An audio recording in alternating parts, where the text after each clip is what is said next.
We are live. Thank you, and good evening, and welcome to the Town of East Hampton Planning Board meeting of August 19th, 2020. All the folks over at LTV, Jason, Michael, for your assistance in getting us live again.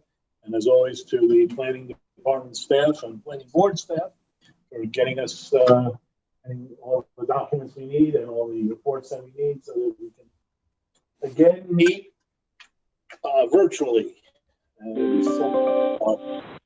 And yeah, okay, I thought I heard some music. We have a pretty action-packed agenda tonight, so we'll get started with a subdivision review on Wayne Scott Commercial Center. And Sam, you're breaking up a bit for me. I don't know. Yeah, me too. Really? Yeah, I think when you turn your head to your left, I think the speaker on your phone is weaker, or your computer. So look dead center to the right. I will bear into the right. But Sam, we're hanging on every word. As always. We'll start with the Wayne Scott Commercial Center regarding hiring of consultants. And is this going to be Thomas talking, or is it going to be? I figured I'd give you the overview. If that's okay. That'll be fine, Eric. Go ahead. Just of the escrow agreement part, we really don't have to go into too much detail. But. Okay, no problem. So basically, as you all know, the draft environmental impact statement has been submitted. We are in the process of reviewing it.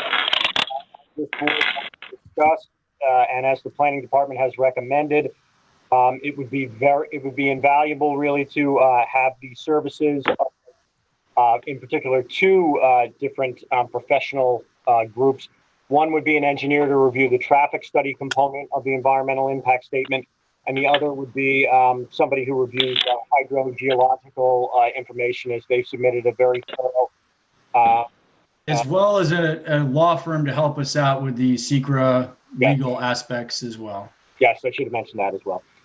So there are three different entities that we would like to contract to help us in the review of the environmental impact statement. As Thomas said, an attorney's firm, and then a hydrogeological firm that specializes in that review, and then a traffic firm, engineering firm. So we have contacted Dunn Engineering Associates PC with regard to reviewing the traffic study. They have outlined the services that they would provide, which would include reviewing the traffic component, making comments on that, saying whether or not they feel that there's additional information that provided. Eric, if Dunn Engineering prepared the traffic study, right? So we contacted McLean Associates That's correct. I'm sorry. To review the traffic study. Yeah, absolutely right. I'm sorry, big mistake. I was reading the wrong line in my memo here. They submitted one by Dunn Engineering, and yes, we want to contract LK McLean and Associates PC. My mistake. So they have provided us an estimate. Additionally, we contacted FPM Group, who would review the hydrogeological aspects of the DEIS. They've also submitted us an estimate. And Thomas, I don't know if you want to speak to the attorneys, consulting attorneys that have contacted us, and whether or not they've provided any kind of estimate. They've provided a retainer. I mean, I guess what we need to do is, decide whether it's something we want to recommend to the town board to, adopt or to have the supervisor sign. The SECRA regs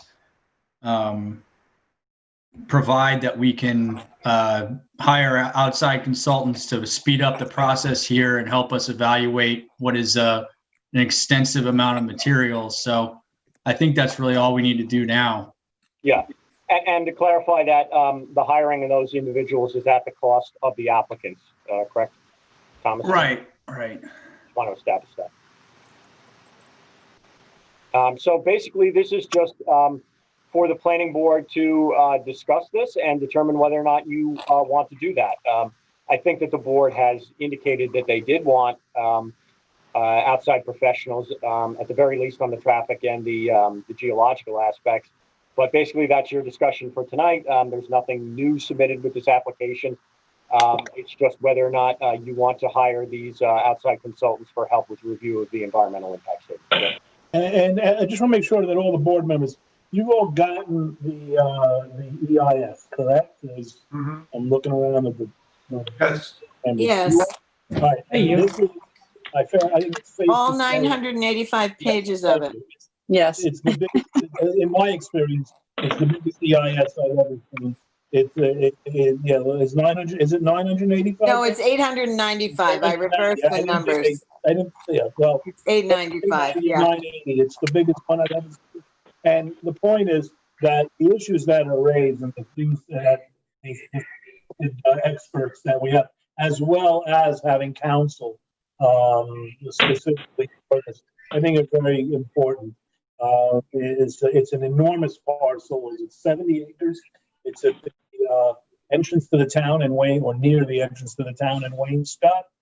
And I think that, from speaking for myself, I think it's very valuable for us to have all the help we can, particularly given the size of the submission that we got, and also given the expertise of the, for example, the traffic, the engineers that were hired by the applicants are well known and at what they do, and I think that the application is McLean that we're going to be, or the board, if we adopt this, will be suggesting is also of that stature in traffic, the study of traffic. So I want to make sure, first and foremost, that everybody on the board has the EIS and has had a chance to, start digging into it. So, and also, Thomas, I want to make sure that as far as council, as far as the applicant is concerned, they understand the time frames. Are there stays? Are there tolls? Are there extensions? Where exactly are we with that? So, I mean, we've agreed in principle that, the secret regulations apply and that we're going to hire these outside consultants. We've been working on the details of an escrow agreement. I think we're settled on that. We had sent it to the applicant a couple weeks ago, but he was going on vacation. So it's been stayed for that time period. But really, I mean, once we get that finalized is when the time will start ticking as far as the time requirements. Okay, good. No.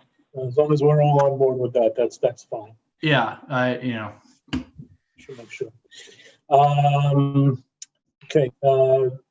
Is the applicant here, or is the one of our? I see we have quite a few people on. I don't. But I don't see the applicant. I don't see the firm or any of the parties.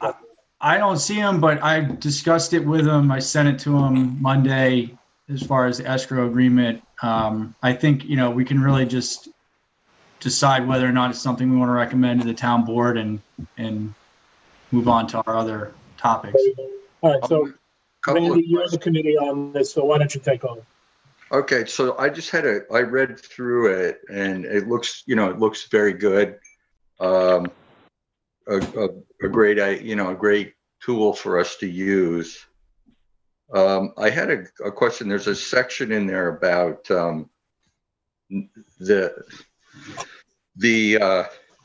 well, let me ask you this first. So it starts out with a $25,000 escrow account, and then it says if it gets down to 5,000, the town can let them know, and they can put in 10,000 more. So I'm wondering is that kind of the cap? The 35,000 is the cap? No, I think the secret regulations allow for whatever the cost of the evaluation is up to a certain point. I'm not sure what that is, but I don't believe it's 35,000. I would just take let's just start with what's in the agreement now, and we can ask questions about what will happen later on. Excuse me, Randy, this is Joanne. The cap is based on a percentage of the value of the project, and we did a rough calculation on it, and that's very high, and there's not any, I don't think there's any, we're not going to possibly come close to that value. So I think we're covered. So my question would be, does it make sense for us to put mention the cap in this agreement? And I'll let you guys decide that. But if them signing, I don't know what their understanding is of. Well, I think that would be to their benefit, Randy, instead of ours. If there's no cap in the agreement, then there's no cap. If we put a cap, then we're restricted by that cap.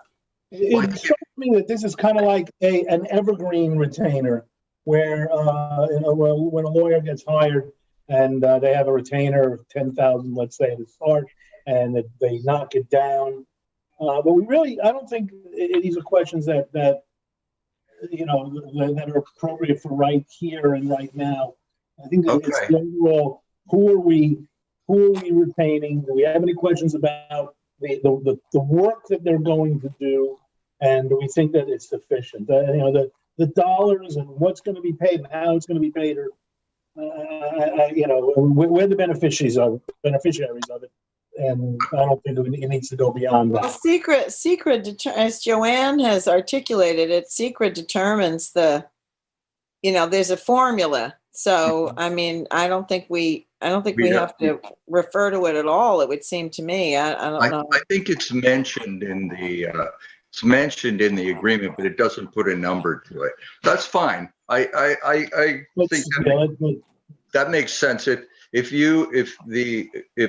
Thomas, if you and the others if you feel that it's enough to simply, and they're aware of it, they know that there's a secret formula and that it's not just the 25 and the 10, but it could be more. We don't know. That's their problem. So there's a portion of it too that talks about that we can't use this fund to pay for the travel expenses of the consultants going to and from East Hampton. That we won't pay. The fund won't pay for their time or their travel expenses commuting from wherever they are to the town. And then it says including appearing before the planning board. I just wanted to make sure that carve out doesn't include having the consultants, once they're in the town of East Hampton, that the agreement covers their time to appear before us and meet with us. I don't know. It's not final yet, so I'm not. I think it was just. I'm sorry. It was my understanding from talking to our attorney specialist that it would normally cover the cost of attending meetings and making presentations at meetings. So. Okay, good. I mean, the agreement would have to be written that way. It doesn't sound like it is, but it might be something that we want to do. It might be a good idea to clarify that more. Okay, so listen, it was originally in the agreement. I spoke to, the applicant asked that it not be in the agreement. I spoke to our Dan Russo, our consulting attorney, about it, and he thought that was a reasonable request, especially since we're doing all the meetings via Zoom. So Oh, I see. But does that mean attending a Zoom that they would be paid? We could use the fund to pay for their travel, time. Randy. So I don't think they're going to travel to go on Zoom. I don't. Right. Good point. Okay. If you're satisfied that it provides for them to meet and talk with us, that it pays for that, their time for that. Yeah, That's it. okay. Does anyone else on the board have any questions for Tom? I just had a question for Eric. So how is this going to come back to us? Are we going to have a meeting about the findings from these consultants, or will they just provide a memo that's just a lot less pages than what we have now? Or My understanding is you would receive both. You'll receive, shortly in the future, you'll receive a review of the environmental impact statement from myself and from planning staff. I believe you'll also receive a report, a written document from the hydrogeological consultant and the traffic consultant. But I believe that they both intend to also present at an upcoming meeting, in which case, obviously the planning department would be presenting whatever they've, whatever we've come up with as far as reviewing the remainder of the document, determining whether or not there's additional information that we feel may be needed. Okay. And that would be sort of the topic of that conversation coming up would be to discuss all of those different findings and analyses that are prepared for the planning board, whether it be from town staff or from the consultants, and then for you to review that, discuss it, and determine if there's more information that you feel that you need from the environmental impact statement before you deem a final environmental impact statement. okay, thanks, Eric. I was just curious. Thank you, Sharon. Anybody else have any questions for Eric or Thomas about the consultants, environmental consultants?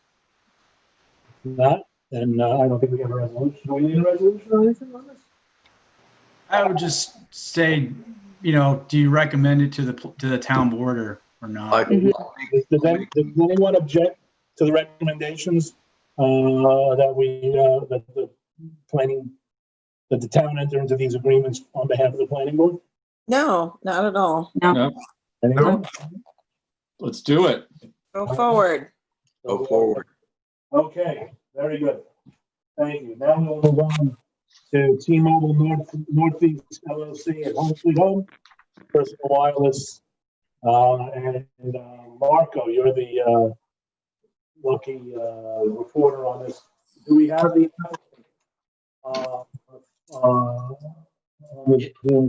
Yeah, David Kenny, he's on the line. Yes, I'm here. hi, how are you? Thank you. Okay. In that case, Marco, it's all yours. Okay, just to go through the memo. Home Sweet Home Moving Storage & Co. Inc. owner in conjunction with T-Mobile Northeast LLC has made application for site plan / special permit / personal wireless service facility. Approval pursuant to Articles 5 and 6 of Chapter 255 of the East Hampton Town Code to construct a personal wireless service facility in the form of 16 panel antennas, 24 remote radio heads, and a microwave to the located within a new rooftop cupola. Also proposed is a 288 square foot, 12 by 24 foot fenced-in equipment area. The property contains 41,207 square feet, or 0.945 acre, and is located on the north side of Montauk Highway, 4 Georgia Drive, Wainscott, and is situated in a commercial industrial zoning district known as shown on the official zoning map of the town of East Hampton. Premises are identified on Suffolk County tax map as parcel number 300-192-2-3.2. Marco, is your video on? I'm sorry? No, Is we your don't have, video- he doesn't have a webcam here. Okay. A public hearing was held electronically by video and teleconferencing, televised on local TV, LTV, Channel 22, and was made available for live stream on LTV website July 8th, 2020. A transcript of the hearing was posted to the town's website after the hearing, and the hearing was to remain open until August 7th, 2020, for the purpose of receiving written comments. I have written here, no members of the public spoke at the hearing, and no written letters have been submitted to the file to date. However, there were 2 letters submitted in the time before when the public hearing was originally scheduled. And that's sort of my mistake. I should have let Marco know about that when he was doing the wrap-up memo, but these came in during the winter. Actually, I'll go through them very briefly. There's 2 comments that were submitted. One was from a neighbor, an immediately adjoining neighbor, which was received on January 21st. The neighbor was not expressly opposed to the project, but pointed out the fact that the rear of the site, particularly sort of the area where the equipment cabinet for this cupola is proposed, there's storage of random, particularly trailer truck bodies, and things of that sort, and that there's illegal storage and items that were not approved through site plan throughout the property. So their main concern was on the fact that the existing conditions were not appropriate, and that there were structures on site that were not put there with the grant of necessary approvals. The second comment that was received was from not an immediate neighbor, but someone from Wayne Scott. And basically they said that they welcome the fact that there would be additional cell service. However, their comments, and I should say this letter was received February 3rd, their comments really were about the side of the building and the starkness of the that metal sheeting on that side of the building along Georgia Drive there, and that they wanted the plan to consider whether or not some additional landscaping could be utilized to soften that side of the building. The applicants for this project are not proposing additional landscaping. You may recall there is an ongoing a separate application for to convert this building to mini storage that the board has reviewed once, and there was a discussion about landscaping along that side of the building. In fact, actually, the applicants had wanted to remove some of the existing landscaping, and I believe it was the consensus of the board that the existing cedar trees in that area that are, I believe, 10 to 12 feet tall, that they were sufficient and actually did a better job than the landscaping proposed. But that may be something down the road based on public comment that the board may want to look into more screening that side of the building. But again, there is no additional screening, vegetative screening proposed as part of the project. Thank you, Eric, and thanks for bringing up the earlier comments. Marco, you have anything about this? Just a couple more points. The applicants have submitted a structural analysis prepared by Infinity, dated June 22nd, 2018, which verifies that the cupola and equipment will be structurally sound. An RF engineer's report prepared by Pinnacle Telecom Group, dated April 18th, 2018, has been submitted.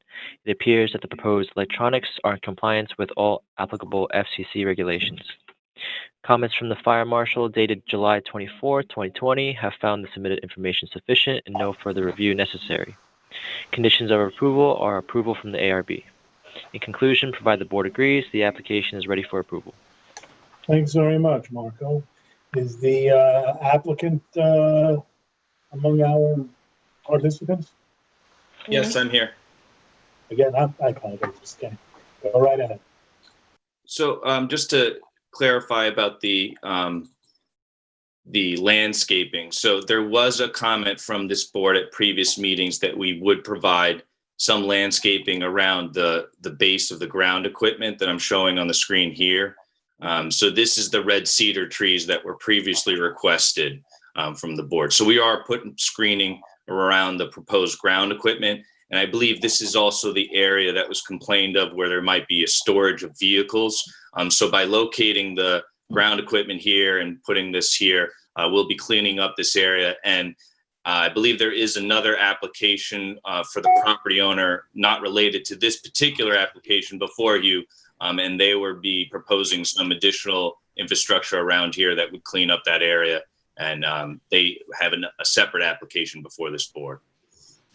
Understanding that there was no substantive comments at the public hearing and that we've been before this board for almost about a year now, we've had, again, explained to this board that this is a eligible facilities request, that this application is required to be approved by federal law.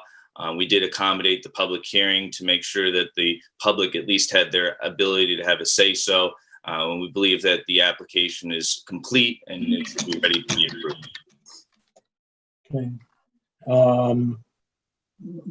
I thought I saw Mr. Halsey light up, but did you have something? You weren't on this application, are you, Joel? No, I'm not on this application. I'm Hellman Hanger. Okay, yeah, that's what I thought. Sorry. Okay, in that case, Randy, you're the committee on this?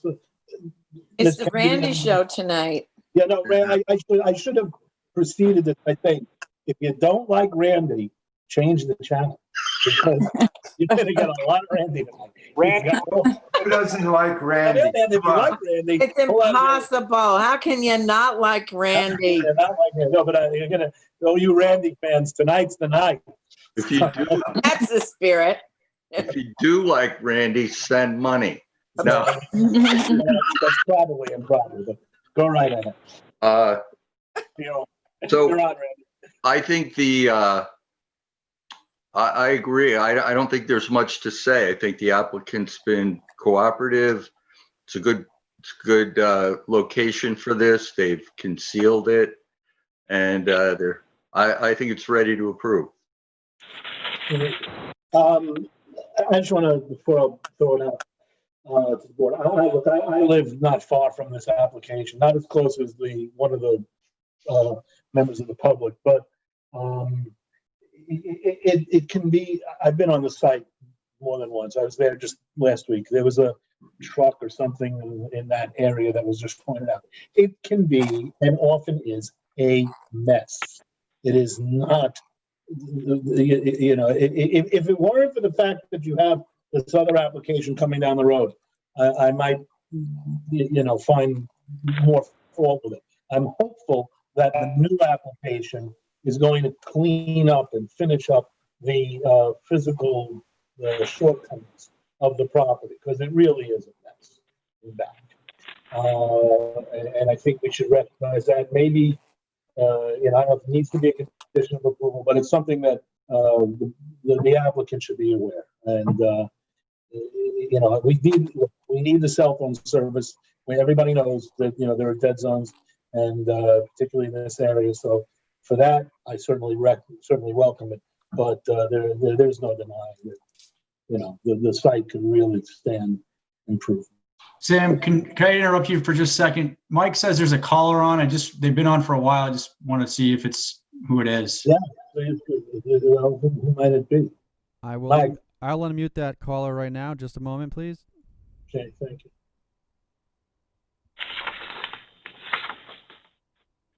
Hello, caller. You're live with the. This is Scott Howe from ARF. ARF. Okay. Okay, we'll be getting to you in a little while. Right, understood. Okay, just so you know, we've got this matter and another matter, the matter we're in right now, and then another matter, and then we'll get to ARF. So maybe a few minutes.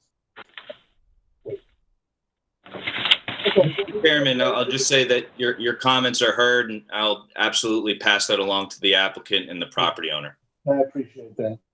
Does anybody else on the board wish to have any comments with respect to this particular application? No. Hearing none. No, I think it's ready for approval. Then, should we take a vote? I don't think you really, I mean, you know, it's got a condition of approval that the ARB approved, you know, there's a condition. So, you know, All right, does anybody object to this being deemed ready for approval on the board? Nope. No? Ready. Very good. And again, Mr. Kenny, we, as a Wayne-Platte resident, let me say, we would really, I'm sure that we appreciate anything that can be done to, you know, clean it up, even though we know that down the road, we're going to address this issue again on that next application. All right? Pass it along. Thank you for your time, board. Thank you. Appreciate it. Okay, on to the next item. And look, it's a Randy minute. Uh, 51 South Edgemere. Okay. We have, I saw the Sharons. There we are. Hi. Okay, you're there. Okay. Anybody else with you, Sharon? No one? I'm sorry? I don't believe so. I think it's just me this evening. Very well. Okay. All right. In that case, Eric, floor is yours. Public hearing was held by teleconferencing and broadcast on LTV on April 13th. No members of the public spoke at the hearing, and you have not received any written letters. As part of the proposed project, the nearly 5,000 square foot interior of the first floor of the restaurant is proposed to be renovated and reconfigured. Part of this includes reducing the size of the kitchen and increasing the size of the seating areas, including adding an area identified as a lounge. Additionally, a new walk-in refrigerator, food and wine storage areas, and relocated employee restroom are proposed in the basement. Concern was expressed by the planning department and the building inspector, among others, upon further review of the floor plans, that the reconfiguration of the first floor could lead to an expansion of the use, which is non-conforming as a commercial use in a residential zoning district. The applicants have stated, however, that the facility will not exceed the maximum allowable number of seats, which is 200, and already established by the most recent CO. Additionally, it does appear that with the inclusion of the proposed new ADA compliant restrooms, that the total area of the dining will decrease slightly, although this is not known for sure. There are no calculations on the plans. The planning department also was not able to obtain copies of floor plans for the basement under its existing condition. We do have the proposed new configuration that was submitted by the applicants. Food storage and facilities are proposed to be located in the basement. Again, we don't have any anything that indicates whether or not that exists currently. Based upon recent conversations with the building inspector, it does not appear that the proposed project represents an expansion of a non-conforming use. If such expansion were determined solely based upon the total number of seats proposed, which again is not to increase under the submitted seating chart. However, concern has been expressed over the fact that the bar area has increased in size, and the area labeled lounge could be interpreted as an extension of the bar, potentially changing the use from a restaurant with an accessory bar to a bar with an accessory restaurant. The board may wish to discuss this with the applicants and consider with council specific conditions which may ensure that this prohibited change of use will not occur. I will start sharing screen and put up some of the plans here. Yeah. Eric, let me ask you a question. Once you get that up, then yeah, that's what we're looking at. Now, right now, the area that has the bar in it, why don't you identify where the bar is on this screen? I don't know if you can see the cursor, but in the middle here of what you're looking at would be the bar with 14 seats in a semicircle here on two sides of it. And then this area, the area surrounding the bar, is identified as an upper lounge. The dining area along the windows here along Fort Pond is identified as a lower dining area. So there is some ambiguity in that those terms as to whether or not this is a dining area for a restaurant, and then the remainder of this area surrounding the bar is intended to be part of the bar. The existing bar is not that substantial in size nor in number of seats. And I will show you the... Yes, let's see what it looks like now. And let's see what it looks like proposed. So right now, this is the approved existing floor plan. I will toggle back just quickly so you can sort of see that again. This area here is the bar, and the upper lounge is sort of this area here, this relatively square area that has 14 bar seats, and then 10, 13, so 23, 33, 40, 46 seats, including bar seats around it. The existing approved configuration right now shows this lower level dining area. It then shows an upper level dining area with 102 seats and 30 seats respectively. And then beside the kitchen here is the bar area, which has 12 bar stools and then an additional 8 seats at tables for a total of 20 seats in the bar area. All right, so let me just stop you right there. Sure. On the Can I say one? Can I just finish the memo? Take 2 seconds. all right, fine. Go ahead. In closing, the Office of Fire Prevention has signed off on this. The town engineer signed off on it, but mentioned there was an ADA issue that the Office of Fire Prevention would have to look at. They have looked at it and signed off on it. And the applicants have obtained the necessary relief from the ZBA as well as a freshwater wetlands permit from the DEC. Thank you. Didn't mean to. That's all right. All right. Existing kitchen. Could you run the cursor over that? Sure. Now, that existing kitchen is to be removed, correct? Reduced in size. How much? I don't have an exact square footage figure for you because it's not on the plans, but if you look at that that picture, oops, hold on, I should go to a different one. Give me 1 second. This one. So the kitchen now would be this area down here, whereas before it came up to sort of where these 10 seats in the lounge area are. Okay, so roughly half of the existing kitchen is, and again, that's roughly because I'm doing it based on what I'm seeing in front of me. Half of the kitchen is being taken out and put down in the basement, correct? Yes, roughly, yes. And in the basement, they're not just moving the kitchen, but they're also putting in refrigerators and food storage areas and a couple of other things. It's going to be much bigger downstairs also. Correct. This is the basement floor plan. All right. Go back up to the first floor because that's what I'm concerned about. Now, when the applicant put in its application, it says it describes the project. And this is on page project information, section 3A. The purpose of this project is to renovate, modernize, and redesign the building essentially within the existing footprint. Now, that sounds pretty benign and pretty innocent. But what it is what you've just described, the basically halving of the kitchen and putting the half of it downstairs, thus freeing up several square feet, and maybe it's 300 square feet, maybe it's more, maybe it's less, maybe it's 400, I don't know. That's going to go into something identified as a lounge. Is that accurate? Yes, I would say so. Okay. So what we've got now is a lounge. Now, the public hearing notice, which I'm looking for right now, and Sam, you have to turn the other way. We can't hear you. I'm sorry. The public hearing notice tracks in terms of the language. The purpose of the project is to renovate, modernize, and redesign the building. But the public hearing notice doesn't say anything about adding 300 square feet to the lounge, does it? But Sam, I don't know that it needs to. I mean, I don't.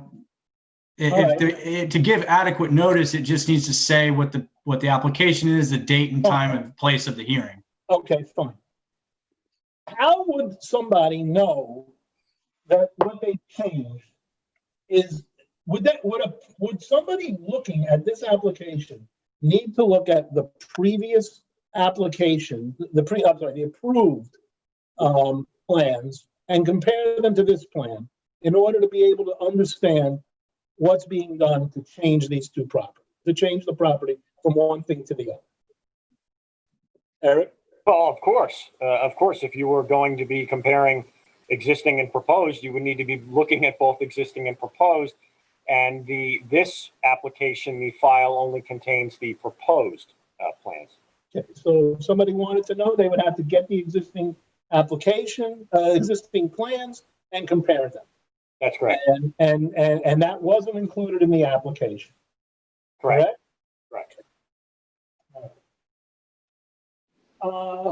And is there anything else in the application that they talk in the application about removing the applicant also proposes to remove an existing service station, alleged outdoor bar, and create a more appealing main entrance. Now, where is the existing service station, parentheses, alleged outdoor bar? I can show you. Please, yeah, thank you. Basically, it would be in this area here. If you look on this floor plan, obviously to the right, you can see the interior spaces of the restaurant. To the left is an open air stone patio that has received approval for a maximum of 48 seats. And if you look where the two join here, you'll see it says up, it says restaurant, 152 seats. This entranceway is proposed. It's proposed to be glass doors, an entrance from the interior space to the outdoor patio. However, there was constructed at one point a service platform bar, whatever term you want to use, that was cited by ordinance enforcement and ordered to be removed. All right, so what we have now in this application, in the area where this kitchen used to be, or where half the kitchen used to be, is a lounge area that's going to go to this, basically going to go through what used to be the service bar and lead into the terrace or the outdoor patio. Is that, am I stating it accurately? Well, I mean, it partly. It doesn't solely lead in at that patio, but yes, there is a direct access. There's a number of steps that you would step down from the lounge area and then walk across that short hallway, and then there's doors that open up to the patio. All right, very good. All right, does he have anything else you want to tell us? I'm going to turn it over to the applicant at this point. No, I mean, any questions? Eric? Nothing else? Yeah, no. Any questions the board has? No. When we do our discussion, we'll come back to it. I want to hear from the applicant. So, Ms. Sharon, the floor is yours.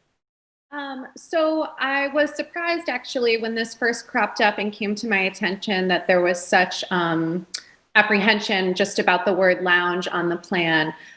This area, though it was commonly called lounge, and actually it really has been in its current iteration because it is a tiered floor. So that upper level as it exists is higher than the lower dining area that you see that goes along the waterfront. So the seats that are incorporated in the lounge area are considered dining seats. And I know that the applicant, though they're calling it lounge because the design elements of that area to make it an attractive area for seating that might not have the same water view as that lower level, they want to make it look like a swankier lounge area. But the true intention is that is dining space for a dining restaurant. There's no, lounge is not a defined legal term in our town code. So I'm not really sure even what the big fear is about it. But, we would be happy to certainly strike that word from the plans.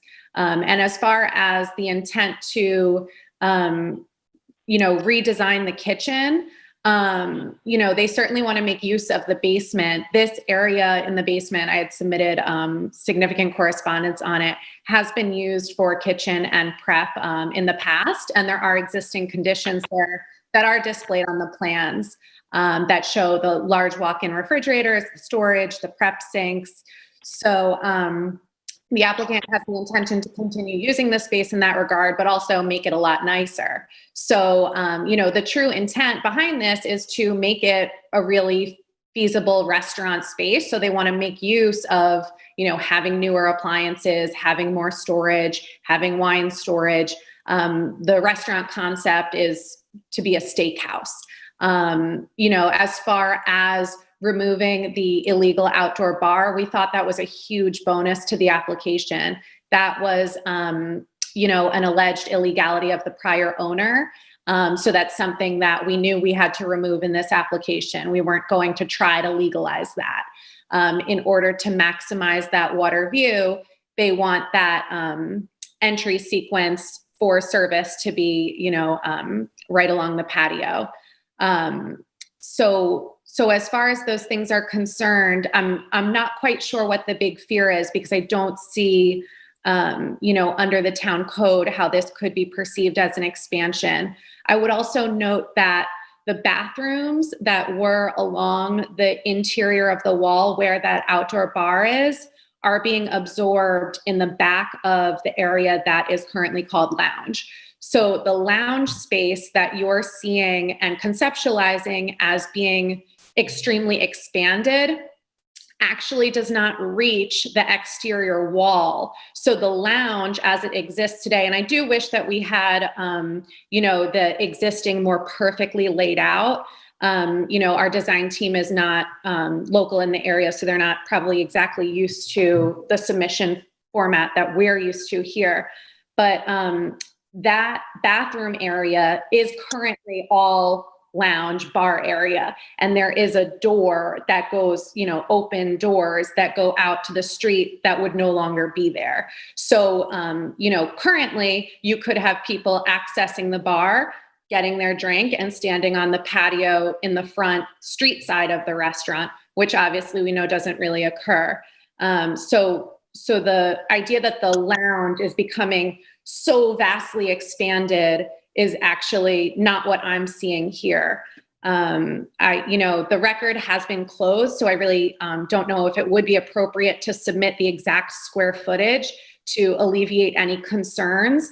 I could potentially contact the surveyor and have him get those numbers for you. But at this time, we've had our public hearing and the record's closed, so I'm not sure what I can do for you in that regard. Well, let me ask you this, so that I have a yes/no answer. Sure. Are you saying that the square footage is of the lounge area is more, less, or the same? That's not a yes/no question. But I was conceptualizing it as actually being less, and I think that I said that in my correspondence to you. I really, truly don't mean to misspeak. I was conceptualizing it as those bathrooms are getting significantly larger and taking up area that's currently bar. It's called bar dining. I pulled the town records myself once I saw this. So right now that area is called bar dining, and there is a substantial bar that runs the length of the kitchen. There's also another bar in the restaurant that is a sushi bar.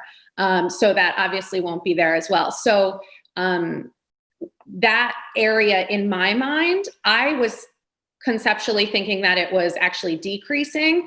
I would, now I am nervous to speak to that, but I don't think that it is getting significantly larger. So I did not expect this as being, a big fear. And again, the intention, though it's called lounge, it's dining space, and as evidenced by the fact that those seats are counted in our 200.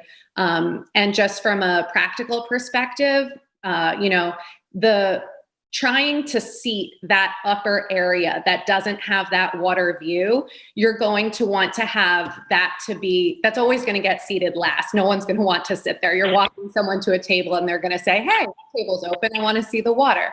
So that area, we have it as bigger group dining because, that's where you can probably put a larger family table.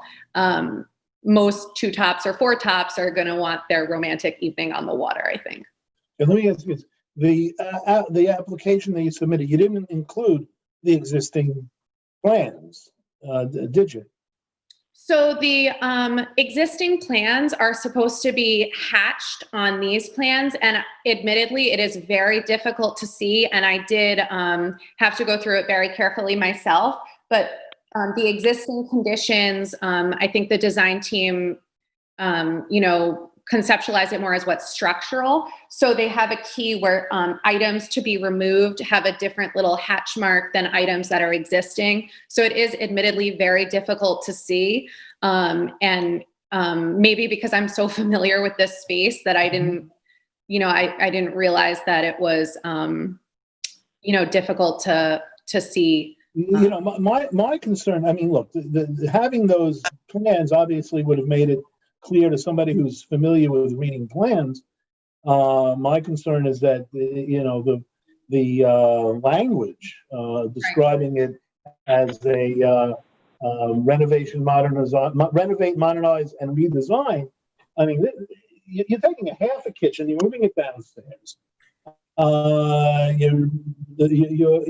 it's unclear whether or not you're increasing or decreasing the size of the lounge. You're making the lounge something that's going to have at least an appearance of a flow to the outside, and potentially, and again, there's no numbers here, there's no dimensions here, but it could be that you're adding a couple of 100 square feet. Maybe you're not, maybe you are. A couple of 100 square, I understand saying no, but the point is that it's very difficult to know whether you're adding square footage. And, this is a pre-existing non-conforming use. Everything else seems very benign, but if you add a couple of 100 square feet to a whether you call it a lounge or a bar or whatever, it does have potential planning implications, I think. So Right. I'm concerned with respect to the potential addition of square footage to this second floor, and I think that moving half the kitchen downstairs it's not quite as benign or simple sounding as it may be made to appear. That's my immediate concern. I mean, one of the concerns that I have is as I look at this bar area and I see the 14 seats there, it's got the potential for another 14. And this whole I'm pointing at the screen, sorry. This whole area just looks, I understand what you're saying about, seating large families. It doesn't have the water view. But I have friends that own restaurants, and, any place that you can put a table, they want to put a table to sell food. So this just looks more to me like a big bar. It doesn't look like this part doesn't look as much like a restaurant to me. It's like a lounge. And in my day, they used to call a bar a lounge sometimes, bars, and I'm trying to think of the name of one, but Tiki's Lounge or whatever was a bar, and you went in, you had a drink, and maybe you had some hors d'oeuvres or something. But I think that's the thing that concerns me. It's such a fragile ecosystem there, and to draw more patrons, even though I understand the math indicates that, there's just 200 seats, but it looks to me like there's a lot more room there that more people can come in and stand.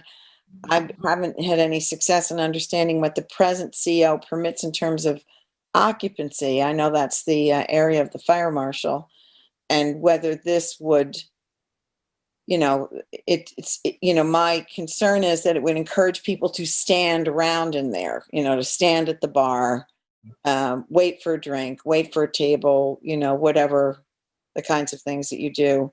I mean, let me hold, guys, no, Lou, before you go, I want to get the committee. I appreciate that Kathy wanted to make a comment. Let Ms. Sharon respond to that. Then let Randy go, and then Lou. Let's get the committee in. Okay. I'd rather keep it a little more. Yeah, sorry, I jumped in there. Organized on that. And I know I spoke, but I had a few questions that I wanted. Randy, don't go away. So, go ahead, Sharon. The actual legal issues here at play regarding expansion of the use and the big fear surrounding that, and lounge versus restaurant, and bar versus restaurant, and accessory bar versus a bar with an accessory restaurant. These are terms that we've now invented on this application. The fact is that this is a restaurant. We have a kitchen, and the clear intention is to continue it as a restaurant. The fact that 60 seats are proposed in an area that's being aesthetically called a lounge area does not bestow a new legal use on it. We're working within the existing footprint. There's no case law or precedent telling us that with an pre-existing use, you can only have a third of your space being used for dining, or that the interior of the space is frozen in time. If we wanted to expand the bathrooms, you wouldn't say this has now become a spa. If we wanted to expand the kitchen, or, you know, it doesn't change a restaurant, and there's no such thing in our code as a bar with an accessory restaurant. So conceptually, I understand the fear, you know, from a neighborly perspective of wanting to make sure that the use remains a restaurant, but that seems to me much more of an enforcement issue than telling us the exact precise square footage we're allowed to have as kitchen space versus bathroom space versus what we called a lounge, which is really an upper dining level versus a lower dining level. So we're working within the interior space. We're not expanding the footprint. So what it is we are basically gut renovating to create an aesthetically more pleasing and more efficient restaurant. All right, thank you. And again, members of the board, thank you for your patience. Randy, please. Okay. You're muting. You're muted. You need to mute. There you go. So I guess my question is, if we want to look at whether or not, talk about whether or not this is an intensification or expansion of a pre-existing use, could Eric or the applicant, how many table seats exist now, table restaurants, any seats at tables versus, and how many bar seats exist now, and how many will exist after this is done? Well, the applicants, the existing floor seating chart and the proposed seating chart both identify the same total number of seats, which is 200. They're allowed 48 maximum of those 200 out on the outdoor patio, which would result in 152 indoor. The existing configuration has 12 bar stools along the bar, along with 4 tables of 2 seats each, so that's another 8.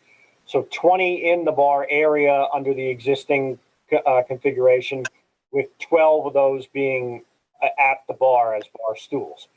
This configuration has 14 seats as bar stools at the bar, but then, of course, the question is whether or not the lounge area is part of the bar area or if it's restaurant dining. That's the question being asked right now. You're looking at the proposed floor plan.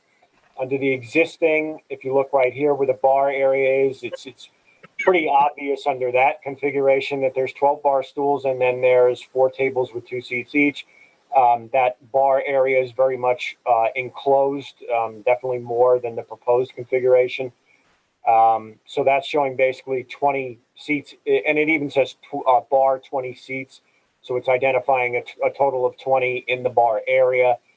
Going back to the proposed, again, that is a configuration of 14 stools at the bar, and then an additional surrounding it in the area identified as the lounge is, again, 23, 30, 36. Randy, do you mind if I just jump in here for a second? Because this has to do with what you're asking. And I just want to clarify something, because I'm familiar with the establishment, and this hasn't been mentioned yet. And I think it's important. Eric, if you could just go back to the existing configuration. Okay, so this restaurant has basically 3 sections. It's got the lower section, the upper level, and then the outside. The upper level, which is what we've been concentrating on now and talking about the lounge, the bar, and all that. What hasn't been mentioned is, you see that area that says existing upper level 30 seats? Mm-hmm. They're doing away with that. That's going. And that whole area becomes part of the existing, what is being called lounge. So to me, that's the, it's not an expansion of the lounge. There's a part of it is getting rid of that whole area. And if you're worried about a lounge acting as a bar area where people are standing around or dancing or things like that, that upper level where it says 30 seats is more available for that kind of thing than the proposed configuration that they have now, where they've got the tables and, for dining. So in my view, the worry, the fear that's being expressed, in my view, actually the reverse is happening. I think that's being mitigated. If you were to leave this upper level 30 seat area, it would be easier to turn it into that kind of, very more active type of lounge, bar, dancing type area than the new configuration. So that's my input. So let Randy continue and finish. Go ahead, Randy. Okay, I just wanted to jump back, Eric, to what you were saying. What's your? I'm not clear about where the illegal patio that's being removed is.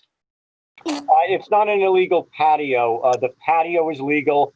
You can see it on this plan as well as the proposed plan to the left, obviously, here, and that's outdoor. There's basically, I'll take the cursor here. You can see there's restrooms here. Yeah. Men, women right here. There was an outdoor countertop / bar. Again, depending on, there's question over what the term is. But there was a countertop that was built right at the eastern end of the patio, right where you'd be going, towards the main body of the restaurant, the interior area. And that's where that service area was. The plan now is to remove those restrooms, remove that service counter, and then make that area where the patio adjoins the restaurant an entranceway. Okay, so basically the outdoor seating, this says, on this plan says 48 seats on the patio. Mm-hmm. That's not changing. That's correct, yeah. The previous approval grants them the ability to have up to 48 of their legally allowed 200 seats on that outdoor patio. And then, so if we go to the inside, it sounded to me like they're in the upper area, we may be going from 20 seats to 36. Yeah, it's actually interesting if you look at this. Just while Lou was talking, I was looking at the numbers here. Conveniently, coincidentally, however you want to phrase it, it's actually interesting in that if you take the upper level area and the bar area here, it's 30 seats and 20 seats, so obviously 50 seats combined. That's under the existing configuration. Mm-hmm. If you look at the proposed configuration, again, so now basically that whole area now has become the lounge and the bar. So before where you had the upper level seating area and bar on the side, now you have the bar in the middle and this area called the upper lounge. The bar has 14 seats, and then there's another 36 around it in the lounge area. So that also equals 50 seats. Mm-hmm. So you're going from, to go back to it, you're going from a bar that had 20 seats, 12 at the bar, and then another 8, and then an upper level seating area with 30 seats, to a configuration that is the bar with 14 seats at it, and then 36 around it in the upper lounge. So it's actually the same number of seats in the bar and upper level dining area and under the existing condition as it is with the bar and lounge area under the proposed condition. I guess the question is whether or not you deem, one of the questions, but it's been brought up, so I'll reiterate it, is whether or not that lounge and bar now are basically the same thing, or whether or not the bar is the bar and the lounge area is seating for the restaurant use in, analogous to what the upper level seating area is under the existing floor plan. So is there any, I don't know enough about the layout and design, but is there anything that would prevent putting another 14 seats around that bar on the side where there aren't any? That would be, physically, nothing. As you look at it, there was, I believe, there was a previous plan that had seating around the entire bar. So, I mean, physically, obviously, you could there easily. However, that would be a violation of the certificate of occupancy, which is 200 seats. It would trigger the need for site plan review. It would trigger the need for additional parking. It would trigger the need for additional septic, which in turn would trigger the need for a new sanitary system. So, I mean, yes, physically, you look at it, you could add more seats around the perimeter of the bar, but doing so would invoke many serious implications as far as what the code would require. Randy, this is Joanne. If I could just say also that the plan itself does not indicate that the bar seating will be limited to 20. There's no. They give the seating calculations for the restaurant, but there's no seating calculation for the bar, and that may be something that should go on the plan in any case. Yeah. May I speak to that? Let's get through the board, and then you'll have an opportunity, believe me, to respond. I know I have a few questions as well. So if that's I think if the redesign allows for basically a doubling of the bar seats in there, that if we have a seating plan that would be part of our approval, that seems like it would be, Joanne, I however you were suggesting that we could clarify that, but I guess we could just call it out in the approval that. Not good enough, because people rely on the actual plans. Okay. So The plan should indicate the maximum number of bar seats permitted. Plans are the record. The plans are the record of the project. Just a point of clarification, the plans we're looking at right now do show the number of seats there. That's not sufficient? They don't call out the number of bar seats. They do. It says 14. They come Okay, up, they but call they have a previous approval for 20. Well, all So I know is the plans. And I don't think they're going to want to limit this approval to 14 bar seats. Well, they're proposing 14, and then they list out the tables, and it seems to me that if we approve that, that's what they're allowed. I mean, there might be a redistribution going on, but the numbers are there. But it's going to cause, in the future, 10 years down the line, somebody looks at the plan and says, well, we approved this many restaurant seats and this many outdoor, this many indoor, and it doesn't say how many bar seats. So It does, though. I mean, the number on there does not count for that? It says 14. Yeah. I mean, Joanne, however you want to clarify, I see the 14 squares and the number 14. Yeah. Well, the previous plan that you approved called out the bar seats as well as the dining seats. So if you want to put in your approval 14 seats, then I guess. I mean, that would help me feel like this is not a, because we know more seats, more people means more wastewater, more parking. And I think if we're all operating under the assumption that this is not an intensification, then we would need to say explicitly, so it could be enforced, that it's 14 bar seats. Mm-hmm. Eric, could you go down to the lower left-hand side where they do have the seating calculations on the previous one? See, here they indicated bar area 20 seats. So I was just looking to be consistent with that. Mm-hmm. I think Joanne's got a very valid point there. if we're going to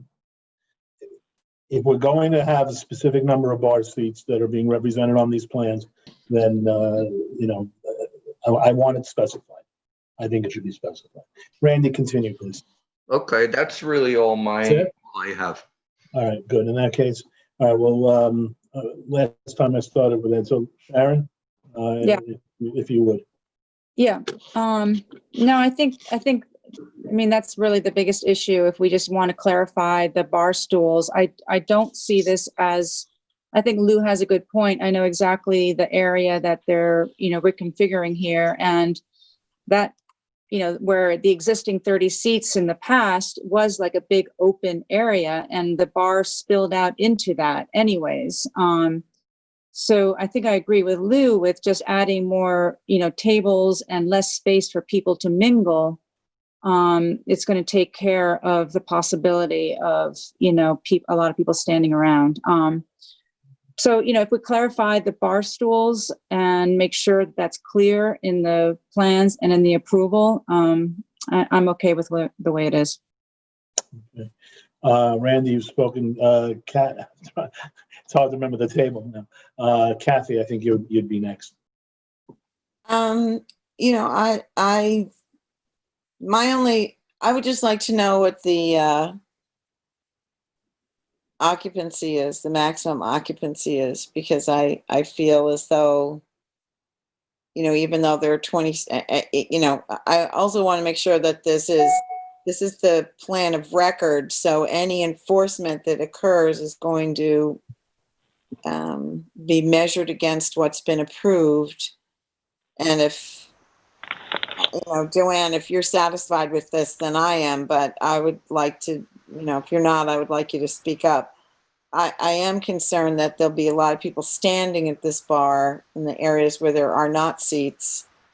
And while the septic is calculated for the numbers of seats, we know that people come and stand at bars and drink, and then, they also have to use the restroom. So I would feel better if we had the occupancy, what's presently permitted and what this new configuration might permit. There's a lot of, floor space up there.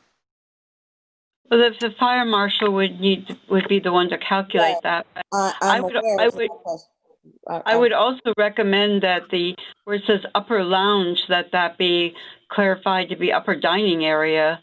Yeah, I think part of the problem here is if it had said dining area, it might not have sent this ripple through. But a lounge is a bar in my estimation. So I think it's worth, having these plans, revised and resubmitted to include these edits, which I think are minor at this point. That's all I have. All right, thank you, Kathy. Ian, you're up. Yeah, I think largely the issue of expansion of use is, well, not largely, I think almost entirely, is the building inspector. So, if the building inspector said this is an expansion of use, then I think that's our answer. I don't think that has happened. And we're pretty late in the process here too. We did deem the application complete. Maybe an error, but this does look like a normal floor plan to me, and the math checks out. If that little legend in the left-hand corner, Eric, can you actually scroll down to the left-hand corner here? Is there anything about seating anywhere here? Well, it talks about the maximum number of 200 seats and then the allowable outdoor seats. But that's the notation. Well, to me, that's still true. The other one broke it down into upper level, bar area, and lower level. If the total is the same and the floor plan is there with the numbers associated, look, I would support changing the name of the top area to upper dining, just so there's no. I think that's a fair point and probably a simple correction. If the intention is it to be sort of bar area dining, then we don't want people there who aren't dining as a primary use, and I don't see that this plan as being that. we deemed it complete. I do think things can come up after that, but to me, there's some trade-offs here. I think, as Lou pointed out, that the old upper level dining area has been removed. The interior of the bar area has greatly increased. The front, how far forward the bar goes towards the bottom of your screen here has been reduced. So I don't know how all that square footage shakes out, but it looks like a reasonable plan to me. And I do think enforcement will be important. So if Joanne or anybody else recommends some more clear way of demonstrating this, other than saying maximum of 200 seats and, having the numbers listed at each table, then I would, fully support that. But I think that the application's ready for approval. Generally speaking, I think that, and I've suggested this in the past, I do think that we can look at, number of seats versus spaces where people might congregate. Not even sure that would be a huge issue here, but I do think that the town should clarify that issue, and I would be open to a conversation about that on the planning board. So, generally I'm supportive with, small clarifications to make sure that the seats are clearly labeled as they always are supposed to be. I'm supportive. One other thing I want to say is I do think that, in the current times with, physical distancing, we do have to be considerate of, maybe not trying to cram as many seats into a small area as possible. Sure, things will change from the current situation, but, there might be some lingering effects where people want a little more room to move. So whether that's here or not, I think that it's something we can get used to as a planning board. Thanks, Ian. Lou? Okay. Yeah, I just want to talk about, like I said before, I'm very familiar with this restaurant. I've had dinner, sat at the bar many times. I've been to many special events there. And I think what the applicant is trying to do is make it, and the problem that I always had with the restaurant, and I know, aesthetics is not our purview, but the reason I'm bringing it up is because I think it talks to the intention of the applicant, and, that what they're trying to do is improve the aesthetics of this restaurant. There's no nefarious underlying issue where they're trying to squeeze out more tables or more occupancy or more square footage. I think what they're trying to do here, and I think it's a great plan, is they're trying to make this restaurant more pleasing to its customers. In the past, like I mentioned before, you had basically the restaurant was three restaurants. You had that upper level bar area, and that was more like an airport bar. It didn't feel like it was part of the restaurant. And it had that large connected floor area. That was part of the bar. That's gone. And that area, I've been, like I said, many events there. That area sometimes was turned into a dance floor. It became very crowded. They added tables. So that area was more prone to the kinds of things that some of the board members have expressed fears about. There's talk about lounge and that kind of thing. In the past, it was more prone to that than this configuration. Here, they've taken that completely out. They've expanded that area to just include the bar and those dining seats.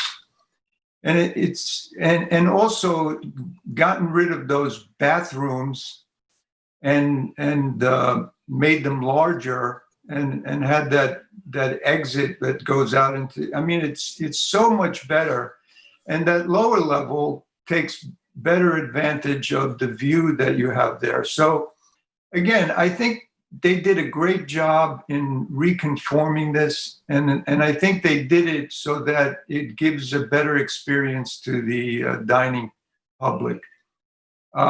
So I understand some of these small technicalities, which I need, should be worked out, as Kathy said, and as Ian said. I'm also for that. But other than that, I think it's a good plan, and it's ready to go, in my opinion. Okay, and Ed, thank you, Luke. Yeah, well, a lot has been said about this already, but I support what the owner is trying to do here, and I do not personally see this as an expansion or intensification of the use. But I certainly understand why some of my other colleagues might, and I think the applicant probably understands that too. In my view, one fact would actually go a long way in sort of settling this issue, which is what was the total square footage of the old bar, upper dining, and lower dining, and what is the current, the proposed square footage for what's now being called the lounge and the lower dining area. Is there an increase in square footage there or not, right? And that's a sort of vital fact that we really don't know. However, having said that, I think that would put the fears of some of my colleagues to rest. I don't really see the opportunity to squeeze a lot more people in here than you could before. I don't think, just looking at this plan, I don't see how you would get bar seats on the kind of lower and, kind of left side of this bar. There's just simply not enough room for them.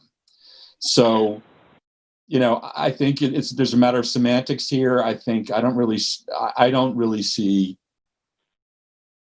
given that we're still at the 200 seats we were talking about before, I don't really see where this is much of an issue at all. I would like to see, though, I would like a commitment, as other people have said, to, what is the plan? The legend on the existing plan calls out the number of seats by the bar, the upper, the lower dining, and then the outside. And I think, we should follow that format and do it the same way. It would be nice, though, to have that little factoid of, what is the expansion of the square footage of the restaurant/bar space. That would be nice to know. But, generally speaking, I'm supportive of this with some of the clarifications that we've been talking about. And if I could just add that in talking to Ann, the building inspector, that the first plan that was submitted to the building department did have seats on all sides of the bar. And then the applicant was advised that they needed site plan approval for that. And when they came in for site plan approval, they took half of the seats away. So that was an initial proposal to do that. Okay. Ed, thank you very much. I think you really did hit the main point here, that those and I count myself among those who have concerns. We're working without any real information here. We're guessing at what the dimensions are. I understand that folks have been into place, and you can eyeball it and see that there's not a change. And I understand, of course, the applicant is saying that. But, the applicant didn't include the existing plans, and those were not available during the COVID, when this thing was on for public hearing. When COVID was at its height. I think it would be a useful thing for the applicant to I don't know if I think they may have to open the record to allow these dimensions in. But I think it would be a useful thing. It would certainly answer my questions, because, if indeed, as had been thought, that there's a couple of hundred square feet added, then I don't know how we're saying it's not an intensification, but we don't know. I don't know, because I don't know what the square footage is. And I think that it's something that would have been incumbent on the applicant to include. I don't think that's generally how we have. I don't think that we as a planning board make the determination whether it's an expansion of use.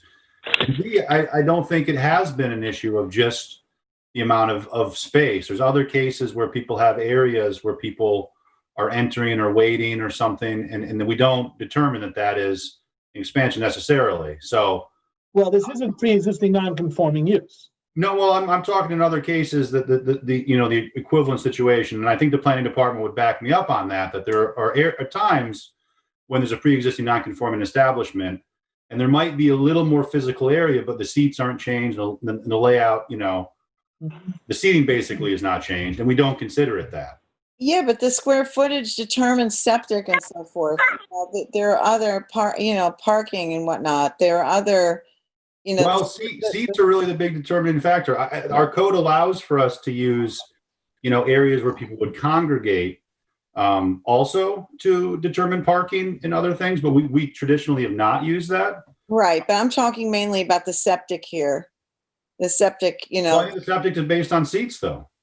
Yeah, but this IA stuff, I mean, this new low nitrogen septic and if there's an look, if there's a question, it seems to me we have to know for sure.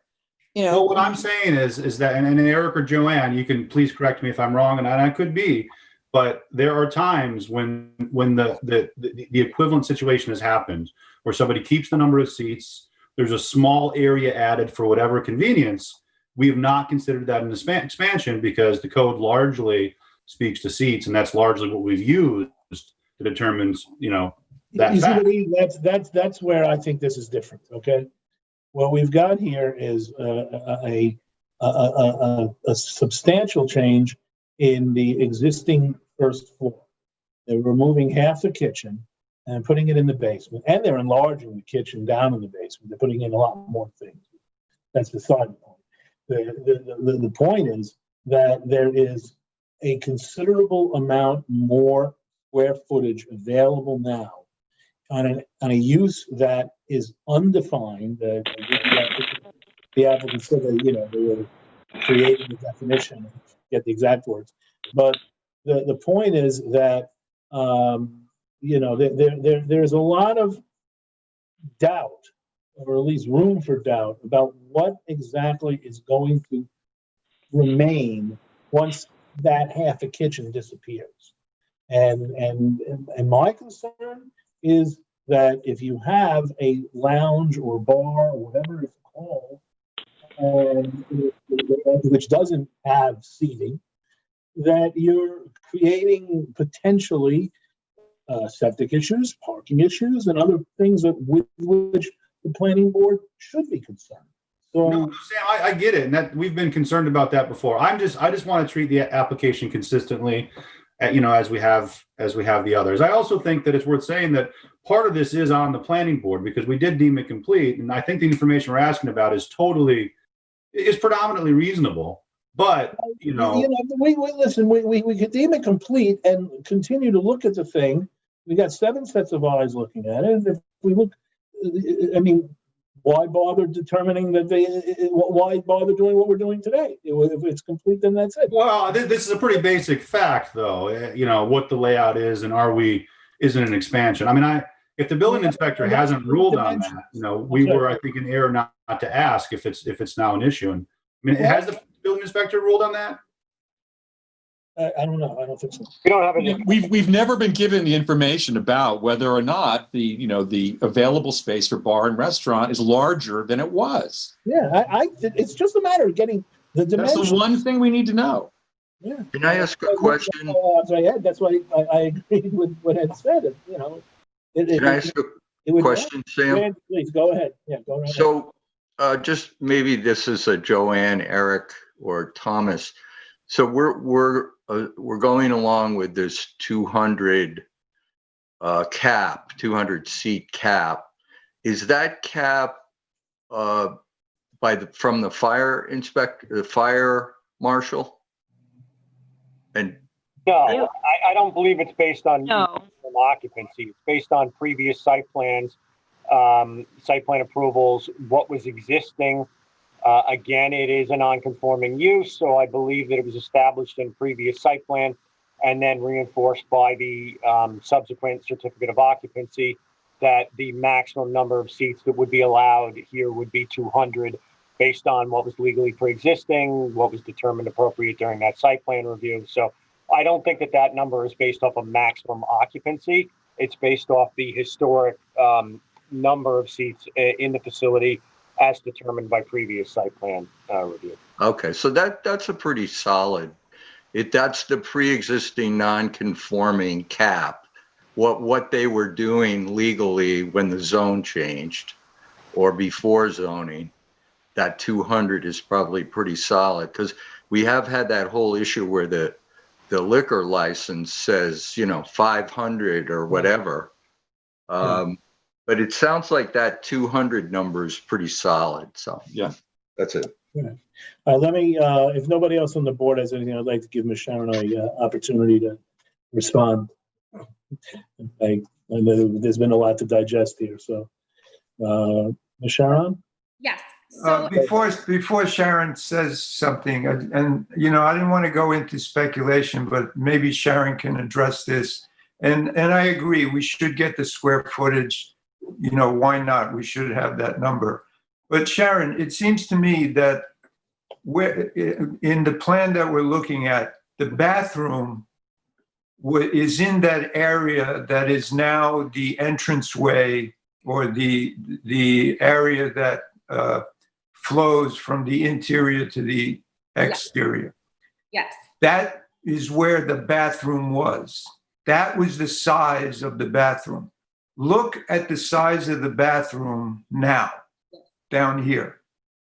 So, you know, there's been a lot of talk about the kitchen being cut in half, which is true. But there's also this fact that the bathroom has been expanded. Now, I don't know how that affects the square footage. And again, I think it's important that we get those numbers. I agree with Sam, but, you know, I did want to point that out. Lou, that's actually one of the reasons why I'd like the numbers also, because, you know, you're right. You look at it, you can see it looks like the bathrooms are eating up a lot of space, but we're guessing. All right, Ms. Sharon, please go right ahead. I apologize that I keep jumping around on the pronunciation of your name. Yes, I'll just reiterate, my name is Deborah Choron. Well, I was completely wrong. I thought it was Deborah, but Sam called you Sharon. I said, oh, I better go along with Sam. You're missing the Ms. I did say that, but of course I mispronounced the name. No problem. Let's do it this way. Deborah, you're on. Great, no problem. Yeah, there has been a lot going on here, and I really do appreciate some of the points by Lou. Again, he sounds very familiar with this space, and I think the trap that I fell into is I am also very familiar with this space. So conceptually, as far as the square footage goes, I really, truly did not see this as expanding any area square footage-wise of dining. As far as submitting those numbers to you, I really wish this had been raised as a concern earlier because it truly wasn't on my radar. And that's something that I don't fear revealing to you. The problem is we are so far into the timeline of from when we applied for this. We've already eaten this entire summer season, and now we're in danger of 2021. So getting those numbers to you, my next fear would be, what are the right numbers? Because under the town code and under precedent, that is not a true legal issue. There's no legal standing where you can tell me you only have 500 square feet of lower dining. You're now forever capped at this square footage of kitchen, this square footage of bathroom, this square footage of bar. That as a legal precedent for a pre-existing non-conforming use does not exist. I also, from a policy standpoint, would be fine, absolutely fine, if your approval included with the swipe of a pen, capping us at our 200 seats, capping us at the 14 bar seats, because that is what our plans reflect and that is what we're applying for. So if your approval indicated those numbers, we would be thrilled with that. Additionally, from a non-legal perspective, what I will say, I think it is somewhat ironic that the conversation is fearful of how many seats are in this area, because from a patron's perspective, from what really goes on in bars out here, the big fear is when bar owners remove those seats. And as Mr. Cortese mentioned, that area of the upper dining level is a big, expansive open space at the moment where you stand above the dining room, where there sometimes is a musical guest and where there sometimes is DJing, and they make use of that space in different ways. So the plan that we've put in front of you really changes that, and the concept of steakhouse and wanting more appliances for the kitchen to produce high quality steaks to us. I mean, I can't even tell you, I truly don't want you to feel like I was trying to pull one over on you, because this was very off my radar, these concerns. So I'm happy for the opportunity to address them tonight. And, we really saw it as a big benefit to the application to remove that alleged illegal outdoor bar, because the intention is not to have a standing outdoor bar crowd. The patio is always capped at 48. And the delineation of the 48 exterior, the 152 interior, that's the delineation that is the custom and practice of our area, delineating sections of the restaurant, the sections of the restaurant that we're referring to in terms of square footage and calling lounge. Those are concepts that we were using just as plain language, but they're not defined by the town code. This is not bestowing a new use.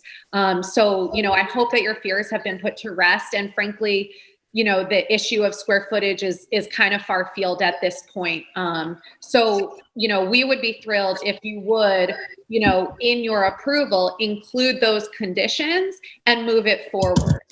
If you truly feel unable to do that this evening, that's unfortunate, because this has been a really long process. And I will say that we did receive our septic grant, and we are, simultaneously continuing to pursue that, as I had always promised. So, we're not changing the square footage of the space. We're not increasing the gross floor area, and we're not increasing seating. So, here we are with an application that we thought gave you the information you needed under the town code for approval. Well, I would like the square footage of the area, just because I feel like I'm just uncertain. Thomas, where are we next on this? Well, I think we need to do the straw poll vote. I don't know. If there's enough that think that more information is needed, I guess you could ask if they'll consent to reopen it, but short of that. Would you, Sharon? No, we would not consent at this point. We can't do that. Okay.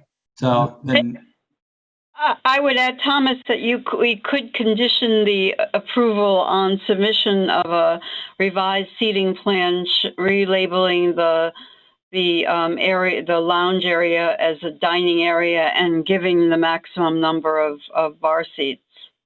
Okay, thank you, Joanne. Yeah, that. Well, that's a plus. Couldn't you make the submission of the square footage also a condition? Yeah, I'd like to know that. Can that be a condition of approval? You could. I don't know that there's legal ground to require that. So well, let me ask this. We're being told that the square footage hasn't changed. How do we know the square footage hasn't changed? Well, we're not being told the square footage hasn't changed in the dining and lounge from what it was. We are being told the overall square footage of the structure. Right. That's exactly right. I think we really need to, I understand that Thomas has to advise us about what he thinks is legally defensible, et cetera. But my obligation on this board as a planning board member is to make decisions in the interests of good planning. And it is not, in my opinion, in the interest of good planning to have a plan that doesn't reflect the square footage. Because this, I'm sure, look, I've been to this restaurant too. I don't have any beef here. I'm sure these people mean to do what they're going to do, but this approval rides with the land. This is going to be how it is from here on in. So we've got to have our details correctly reflect what we're assessing. And I don't think there's enough of us that really know. I would be happy to condition the approval, make a condition, include those things that Joanne was talking about as a condition of approval. But I would like the square footage to be reflected. It should meet the, those are some of the requirements of the site plan. And we'll do as Miss Charon suggests, to limit the bar seats to 20. 14. Excuse me? 14. Forgive me. Of all things that I would overstate it. As she's suggesting, limit it to 14. and all the rest. But I don't see how we can understand that there, we've been through this process. The public hearing is closed. The applicant has rights. I get it. But I think this is in the best interest of this community to have this properly recorded. This is the record of this development. So can't we do it conditioned on the submission of a revised plan showing the number of seats and including on the plan? Yeah. Well, that's the point that Joanne was making. When the code enforcement goes in when code enforcement goes to check on, conditions on the ground, they look at the plan. They don't look at the conditions of approval from the approval. They look at the plan. What is on the plan? I'm saying the plan would have, it's not that hard for your architect or your designer, interior designer, to calculate the square footage of the different areas. It's really not. This is all computer generated. So I just think the way forward here is to have an approval subject, conditioned upon submission of a revised plan that has the 14 seats and the calculation of the square footage of the lower dining and upper dining areas. Let me go around the table. Is that something that's amenable to everyone? Yes. Ed, Lou, you're next. I'm next? Yeah, well, I should have started on the other side, but Ed chimed in there with Ed, yes. Sorry. Sorry, Sharon. That's okay. So Lou, are you amenable to that? My opinion is that, I understand what Kathy's saying, but I always hate to differ from what she says. But in this case, in the interest of good planning, as you say, Kathy, I think a lot of things go into account. And in my view, and I get, why you're saying, why can't we have the square footage? But we've reviewed this application, and I think all the important salient points about that we should take into consideration for good planning have been met. So Lou, to try to expedite it, you're a yes vote without the calculation of the square footage. Yes. Okay. Ian? But Lou, I just want to make this point to you. This plan says 20 bar seats, and there are 14. No, that part I'm all for delineating the number of seats, including the bar, as the applicant has said they're willing to do. What I'm voting. We're talking about adding one more thing beyond which the applicant has indicated. Okay. What I'm saying is it's not that important that we get the exact square footage, because I think we have all the information, Okay, now I get it. But you don't object to us getting it. Yeah. All right, Ian? No, I agree with Lou, and I certainly don't object to that information being part of the record. But again, we have closed the public hearing, we've looked at this. I think the information I don't know if Ian and Lou. It says the number of seats at every table.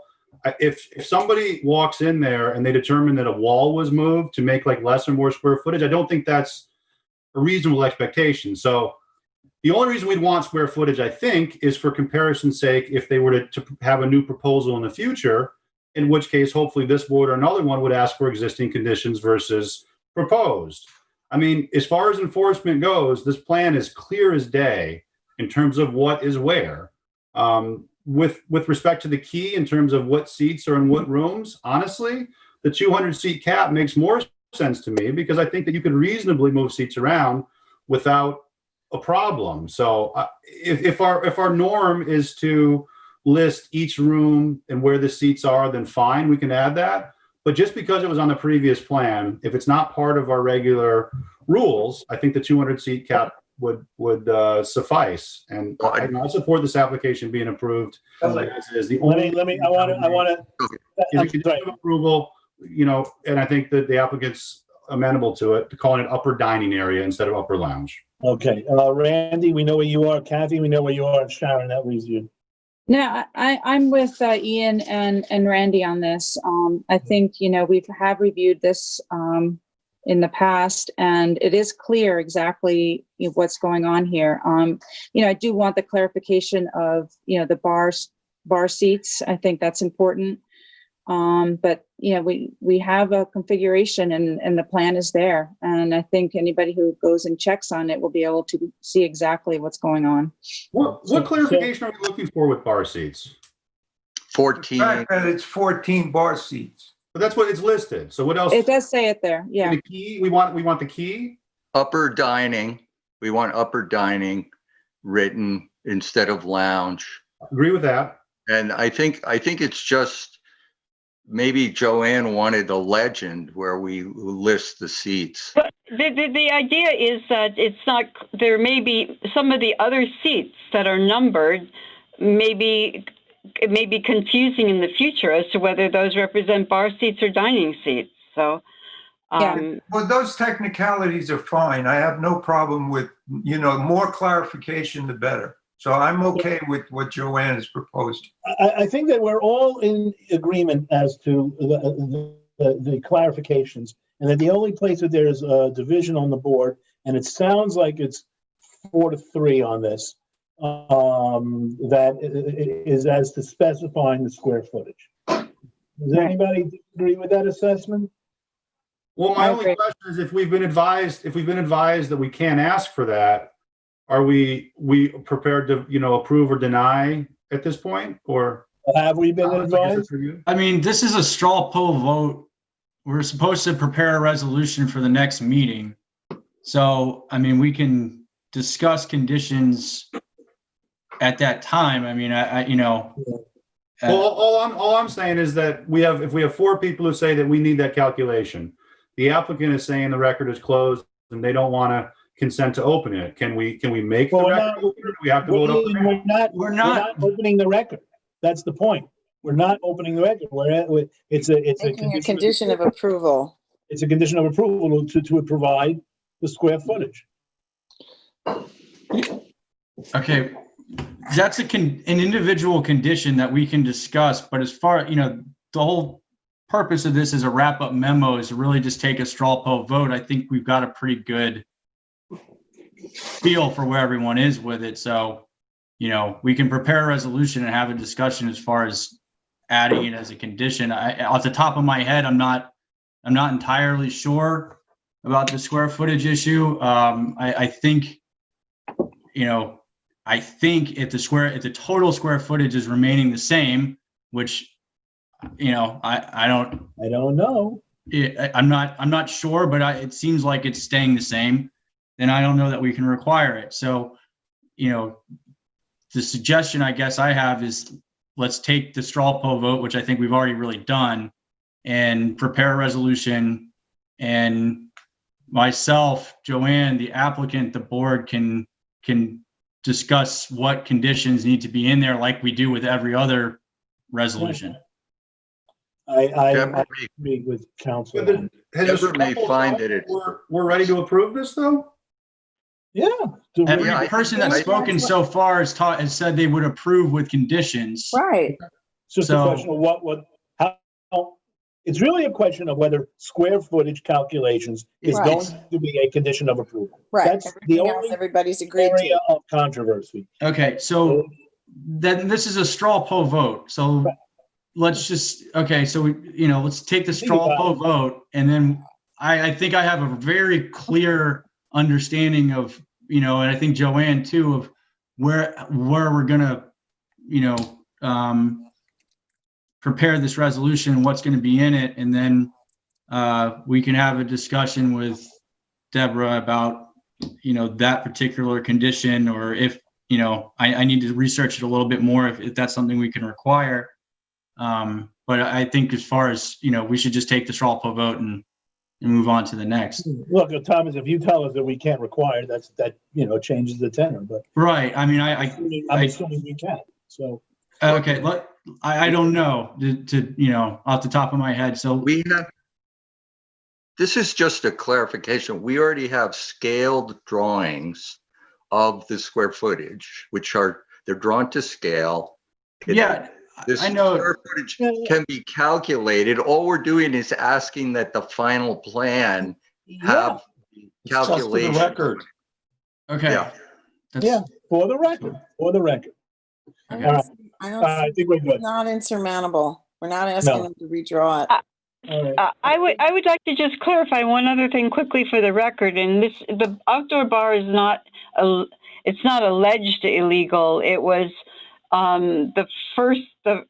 I worked on the application for the patio, and there wasn't to be no bar, and it was installed and it was removed. It had to be removed before a C of O was issued, and then it was put back again. So it was not allowed to be there. It was not part of any previous site plan approval. The board did not ever approve a bar on the patio. Joanne, I'm going to tell you something. That gets us back to where I, for one, started, which is that I have issues with the overall application that was filed on May 22nd, 2019. That's one of them, is the use of the wedge. But it appears that we're beyond that now. But I'll say that I agree with you. There are certain, what I find to be serious shortcomings. I'd like to ask a question. Let's say we get the square footage. That's the condition that we're asking for. And we find out that because they moved half the kitchen away downstairs and all that, we find out that the upper level, the entire upper level has increased by, say, 200 square feet. Then what do we do? Interesting question. Well, wouldn't the building inspector have input on that? I mean, it's not going to change my vote. In other words, I'm willing to approve, even if the upper dining area expands, I'm willing to approve this, provided they provide that detail. Yeah. For the record. It's establishing a baseline for the future, in my view, too. I would approve it. I think Deborah should take that into account. That Deborah, all of the board is asking is for information. It's not that they're asking to delay their approval decision based on what kind of information comes back with regard to square footage. They're just asking for that information. And I don't see why you would have a problem with that. Well, yeah, we don't need to speak for her. She will respond, and everybody, the council will meet with our council and the planning department, and hopefully come up with a document that we can all say. Yeah, I mean, I think we should just move this along. Yeah, please. Thank you very much, Deborah. Yeah, you still there? I think I don't have you on my screen right now, but there you are. No, that's not. There you are. All right, we good? Thank you so much. I appreciate it. Thank you. Okay, very well. Thank you. All right, we all now. We had somebody. I apologize for not remembering who it was here earlier for the ARF at the Hamptons. Scott. God, and sorry. Karen Hogue is on the phone, so Mike, would you unmute her? Sure thing. I'll bring her in right now. Just a moment, please. Okay. Sophia. Hello, Karen Hogue. Are you there? Yes, I am. Can you hear me? Oh, if you're there, we can hear you. Okay. So, Fabia, can you hear me? Yeah, we can hear you. Okay. I'm sorry. Okay. Great. All right, very good. Fabia, please take over. So, Animal Rescue Fund of the Hamptons, located on Daniels Hall Road in Wainscott, has proposed a project to expand their existing adoption facility. It's a semi-public use facility with a 22.54 acre parcel zoned A5 residential district and within water recharge overlay district. This property is also within Suffolk County designated Pine Barrens region and South Fork Special Groundwater Protection Area.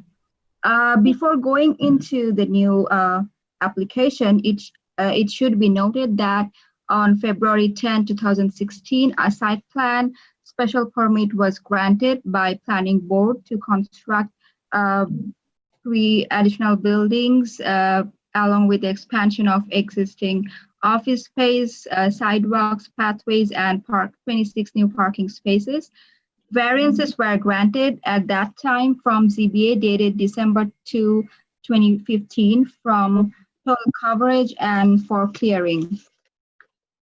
So the applicant has elected not to proceed with the approved plan from 2016 and instead proposed new constructions and renovations. So new constructions include a 1-story training building of 8,404 square feet of area with basement, and outdoor exercise yard with an area of 2,900 square feet adjacent to training building, a stair tower and small adoption area of 471 square feet, which will be added to the existing lobby area. Extension of 451 square feet of additional conference space on the westerly side of the office building over here. And the renovation work will include the replacement of the whole kennel building, which is 6,217 square feet with a new 7,049 square feet of building with basement. The proposed new kennel building will be raised to the same level as the main lobby. The existing lobby entry over here and the interior of the lobby area, consisting 4,124 square feet, will be renovated. Also, interior renovation of the existing office building of 1,374 square feet of area. So these all new construction and renovation will result the proposed building coverage to be 20,255 square feet, where maximum allowable coverage is 80,000 square feet. It should be noted that the number here should be corrected, and it should be 80,000 square feet. As this exceeds the amount of the prior coverage variance, sorry, my mistake. The building coverage meets the allowable permitted coverage. The total coverage is 92,383 square feet, where maximum allowable coverage is 80,000. This number should be corrected. It's written 45,000 square feet. It should be 80,000 square feet. As this exceeds the amount of the prior coverage variance granted from previous ZBA determination as 91,328 square feet, the applicant needs to request a coverage variance from the zoning board. Clearing, the maximum clearing permitted for this size lot in water recharge overlay district is 45,000 square feet. The proposed clearing from the project would be 160,859 square feet, or 16.38% of the total lot area. The 2016 ZBA determination granted clearing variance for 196,279 square feet, which is greater than the proposed clearing. So the applicant will need to request a modification of this variance to reflect the corrected plan. As you can see from the site plan that, let me just zoom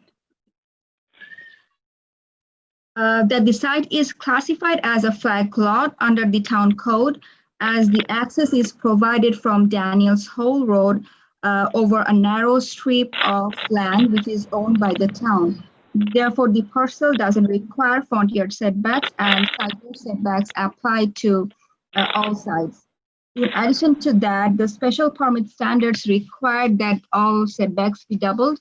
That is 90 feet for principal structures and 70 feet for accessory structures for this size lot in residential district. So the extension of office building here on the westerly side of the existing office has setback of 76.2 feet from the westerly property line, and the new kennel building has a setback of 72.4 feet setback from here, where in both cases 90 feet setback is required. Also, there is a proposed parking over here, which has roughly 40 feet setback from the westerly property line, where minimum 70 feet setback is required for accessory structures. Also, the plan should depict the distances of proposed parking from the property lines. So the existing office building, the new renovated kennel building, and the proposed parking will require side yard setback variances. However, adjoining properties are town-owned, associated with airport and not residential. And the board has the power to approve these setbacks if it serves the interest of good planning. It should be noted that during site plan of 2016, the board agreed to relax the setback requirements for the addition of the main building and for the parking spaces, and they were located roughly is the same location as is proposed now. There are no parking requirements in Town Code 255-2-45 for a pet adoption center. It has been board's policy to base parking requirements on an assessment of the applicant's needs, as there is no similar use of pet adoption center. The project proposes a new asphalt drive and relocation of parking area. The applicant has proposed 24 new parking spaces. As you can see from the plan, some are proposed here, along here and here. So they also include 2 new ADS spaces with existing uses, so total of 54 parking spaces are provided. They also provided an assessment of their parking needs, which is 1 space per person in the new training building, and 10% maximum, 1 space per employee, where 5 employees are expected, and 15 additional parking spaces. So total 30 parking spaces, and 54 are provided. Planning department finds the proposed parking calculation to be satisfactory. Also to be noted that the board has previously accepted the parking assessment and calculation from the prior project, where 26 parking spaces were provided for a larger footprint. The applicant proposes detailed sanitary plans. They are proposing to install 3 new IA on-site wastewater treatment system by replacing 3 existing sanitary system. The sanitary calculations indicate that the proposed project will generate 3,006.99 GPD, which is in compliance with the Suffolk County Department of Health Services standards. However, a separate approval from this involved agency will be required. The detailed sanitary plan also indicate that the human and animal waste will be collected separately. The applicant also proposed stormwater filters for the exercise yard and parking area, and it appears that all stormwaters will be contained on site accordance with the requirements of town code. The applicant should clarify whether the 13 dry wells shown in the plan are existing or if some of them are proposed with the new project. The The exterior lighting plan shows 3 types of lightings are proposed. For the project, 9 throw area or post light type fixtures are proposed along parking area and proposed walkways.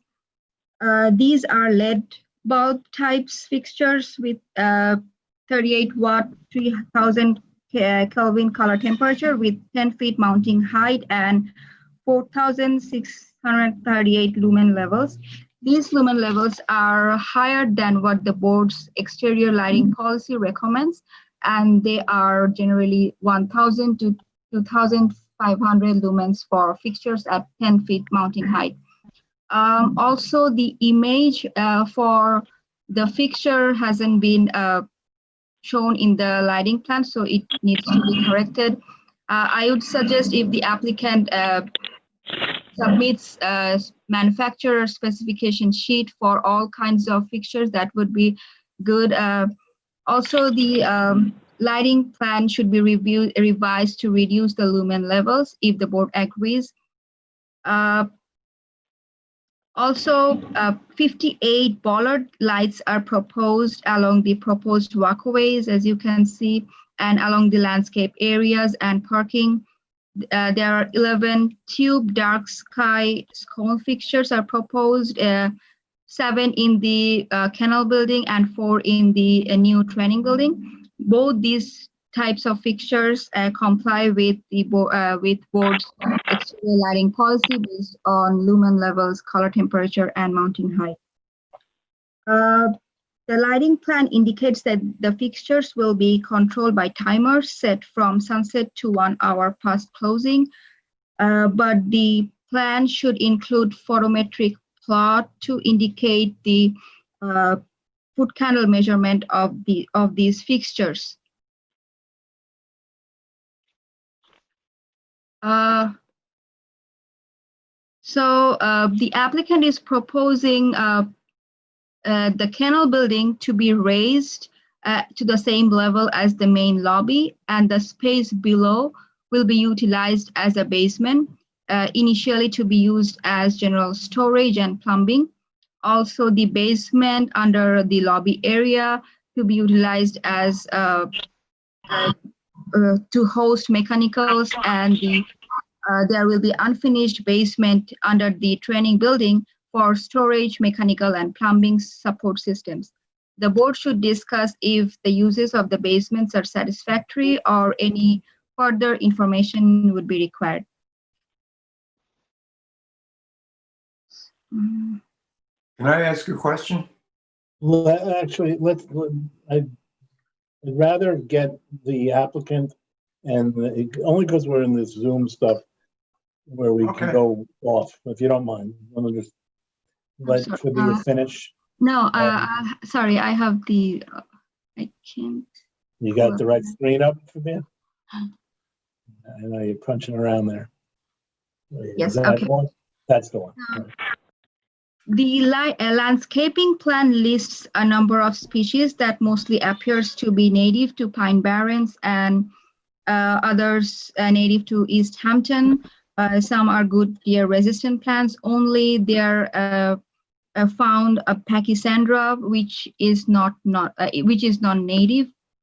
Also, the spelling for Pachysandra should be corrected from my knowledge. So, a minor revision that is needed. That's good. The proposed project will require a separate approval from ARB.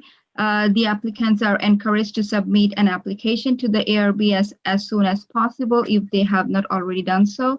The project is an unlisted action pursuant to SECRA and Chapter 128 of the Town Code. All plans submitted for this application should have a title that the applicant has submitted in the application form as Animal Rescue Fund of the Hamptons Phase 2. It should be consistent for all the plans, drainage plan, landscaping plans, and lighting plans to keep the consistency for record keeping purposes. So in summary, the application is incomplete pending the discussed issues. The planning board can't deem the application complete until the ZBA grants the variances required. Also, the board needs to discuss if they wish to relax the setback requirements or the applicants need to apply for ZBA for the setback and also the clearing issue. Also, the board needs to discuss if the parking plan is satisfactory and the minor revisions need to be done for the site plan, landscaping plan, and lighting plan. Terrific. Thanks very And much. we need to decide whether to declare lead agency under secret. Right, that should be the lead question. First question. Let's have the applicant, say from the applicant on this. Sure. Hi, can you hear me? It's Karen Hogue from Timmy Latham. Yes, we can. Hi, yes. Yeah. Somehow I got kicked off of Zoom, so I'm thankful to be able to participate by phone. Okay. First, thank you for efficiently processing the application. It's greatly appreciated. And thank you, Fabia, for such a comprehensive report. As we told the board a few months ago, the applicant would be back with a larger scale phase 2 of the project. And ARP is very excited about this phase, which includes upgrading existing facilities and building a new dog training building. Here on the application this evening are Scott Howe, the Executive Director of ARP, and Richard Bacon, the architect on the project. They should be both on the call line. Unfortunately, Drew Bennett, the engineer on the project to design the sanitary, lighting, and landscaping plan, wasn't able to join us this evening. I think you'll be very happy to hear about 3 IA systems that are being proposed for human and animal waste. Between Rick and I think we should be able to answer any questions on sanitary and the drainage that's being proposed.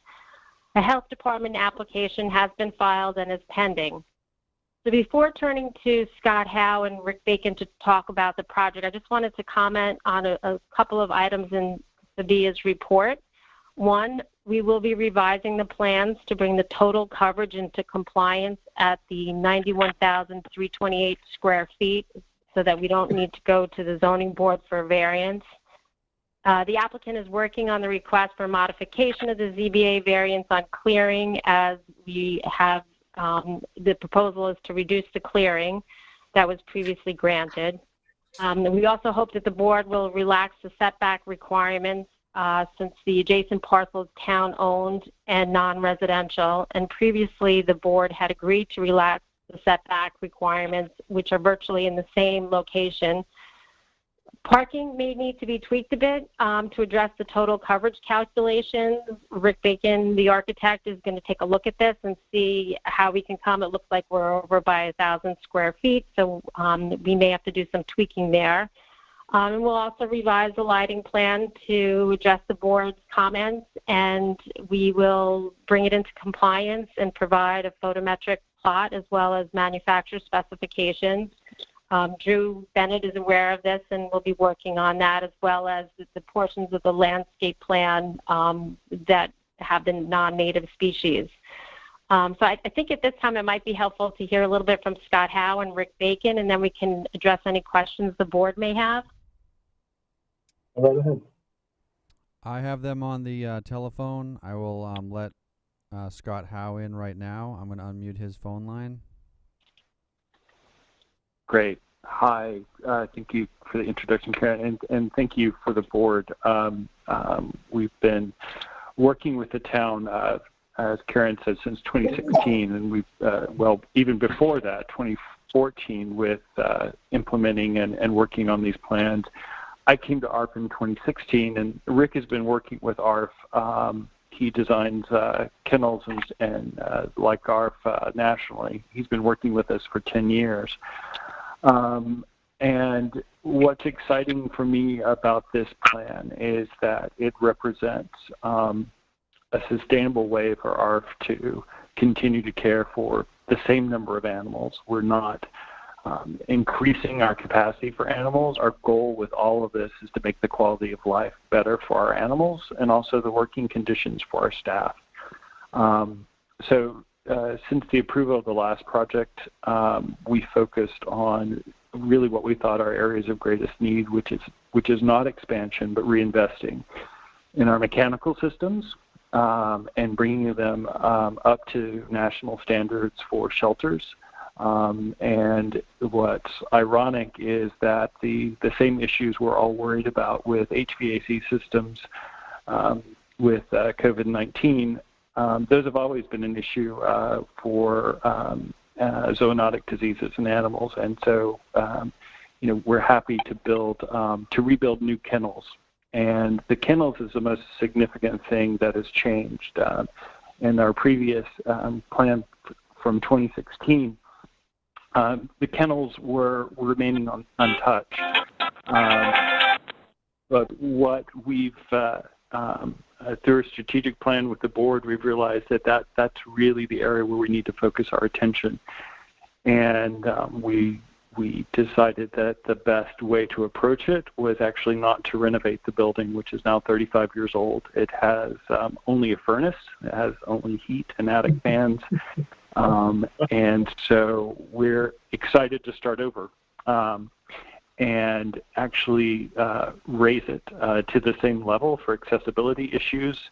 And, when I went back to the plans to see why the kennel was originally dug out in the 80s, in 1983, 84, when they were built, it was meant to be a noise mitigation issue. It was also thought it would be better geothermally to keep the animals cool and warm. And so instead of filling that space, we're going to utilize that space as a basement and then raise those up. And again, it's not increasing our capacity. It's actually going to hold the same number of animals, perhaps even fewer. But it's also going to be a place where we can take our adopters. And we think it's going to be better overall for the quality of animals in our care.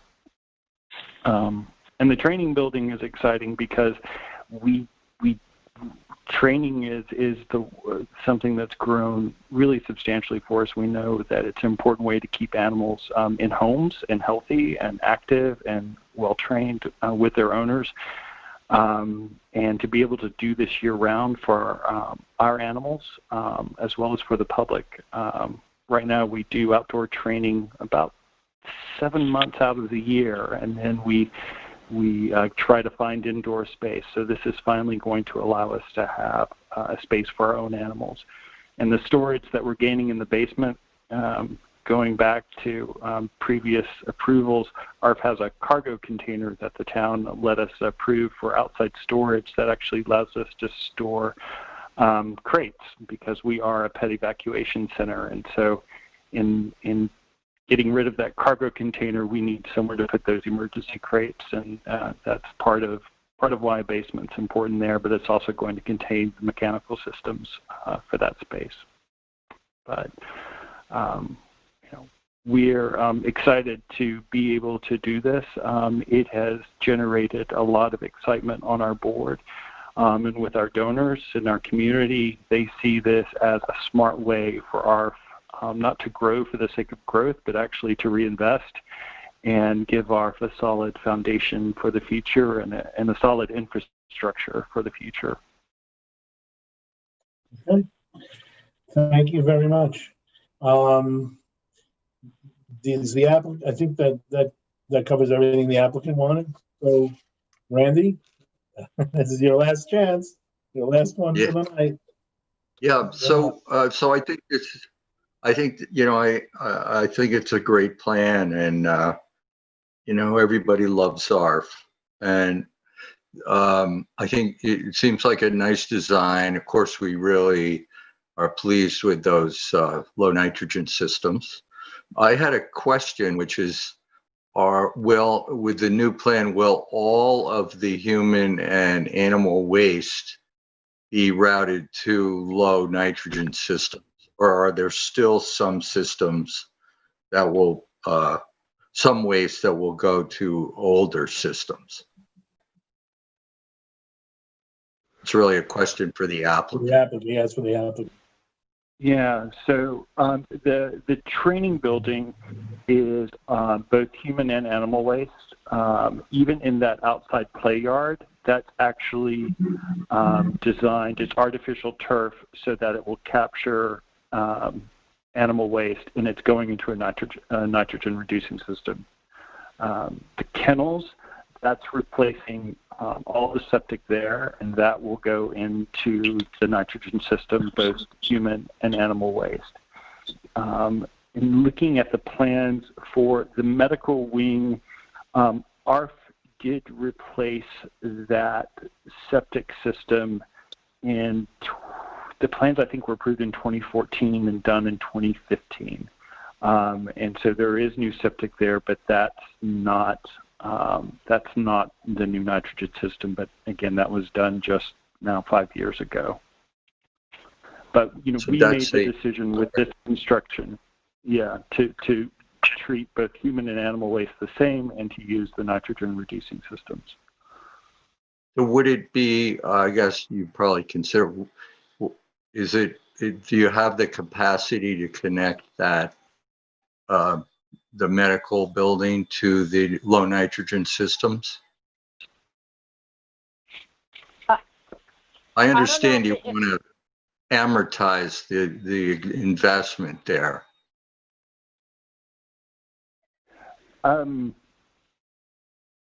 Yeah, I would have to defer to Drew. I don't think in his calculations and the capacity that's been done. I can say for just in terms of how things how the animals flow through the building, the greatest impact is the kennels are the long-term housing for the animals. In medical, the waste, the way the animals are housed in there, it's like a quarantine isolation space, and that gets carted out with waste. There aren't drains in the individual animal enclosures there because and so I can't speak for the impact. Whereas as the kennels are designed, the animals will their waste will typically goes in their outside runs, and that's all tied into the septic and sanitation system. Okay. But So all the calculations on this plan are for the kennels. Okay, the only other thing I wanted to bring up was that, as you know, we're in this very, very permeable soils here, and a very important aquifer, and the watershed for Georgia Pond, which perhaps coincidentally shows high, the water samples show high concentrations of animal waste, including dog waste. But so my other question is about the floors. Normally in buildings in this area, we require something to meet what we call our groundwater protection standard, which is epoxy floors, no floor drains. And in those unfinished basements where you have you're talking about putting utilities and possibly storing fuel. If you use propane, that would be that would be the best. If you're going to store any kind of hazardous materials, including fuel oil or gasoline or emergency generators, or I think we would probably want containment around the storage or the entire floor of those basements to meet our groundwater standards and what I'm calling the containment for liquid hazardous waste, which means that if 100% of the tank were to leak out, that the floor would have a berm on the side of it that would hold the entire amount of the tank. Right. Right. Randy, it may be helpful to get Rick Bacon, the architect, on the line. He was calling I in, can so see he may be myself, able but I don't to- know if anybody hears me. We Now can I hear can you, see Chet. I hear you, Rick. Yeah, we can hear you. I'm very muted. I can barely hear anybody. So what do you want to know? Could you do our groundwater protection standards in that area, that deep groundwater recharge area? We usually ask for epoxy floor, the floors to be painted with epoxy, no floor drains. And if you're going to be storing fuel oil or any kind of hazardous material, we'd like to have a floor that will contain the entire spill of the capacity of the tank. Are you talking about in the basement? Yeah. The basement walls are basically a concrete wall.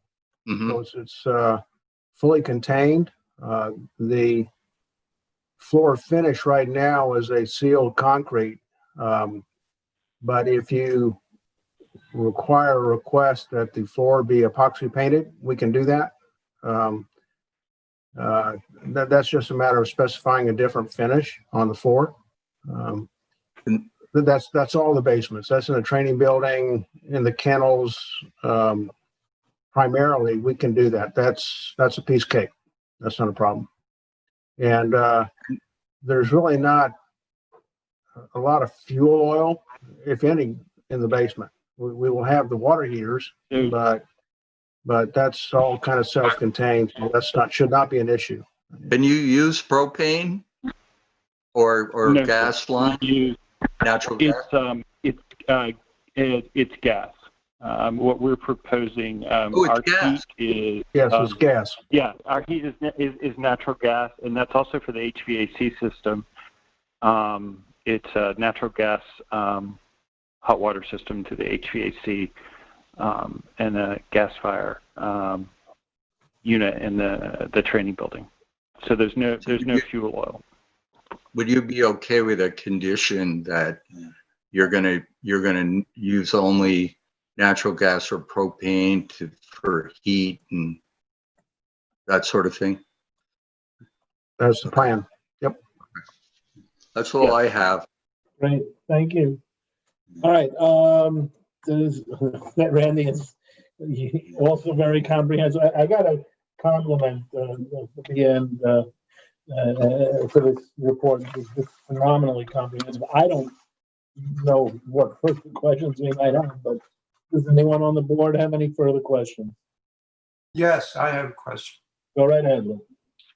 Actually, I have two questions. Both for my own edification.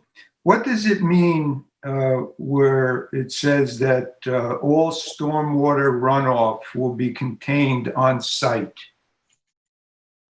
What exactly does that mean? Scott, you want me to answer that? Yeah, well, anybody. Yeah, go ahead. Anybody? Okay. What that means is that all the gutters and downspouts and so on will be collected into the dry wells. And the number of dry wells are located, or the dry wells and the number of are handling everything that has to do with the buildings. And the impervious areas such as the parking and so on will also have their own dry wells. So there is no drainage, stormwater drainage that goes to anywhere but the dry wells. And what happens to the water once it goes into the dry wells? It basically perks. There's no connection to a common sewer or stormwater collection area per se.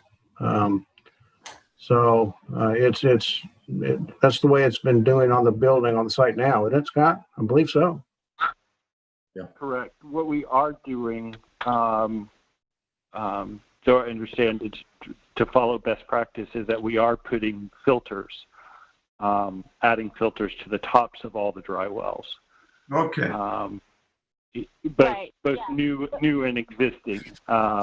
My understanding was that was, with this whole project it wasn't just about doing the minimum required. We wanted to do really best practice in recognizing where we are and how important our landscape is for who we are and what we are.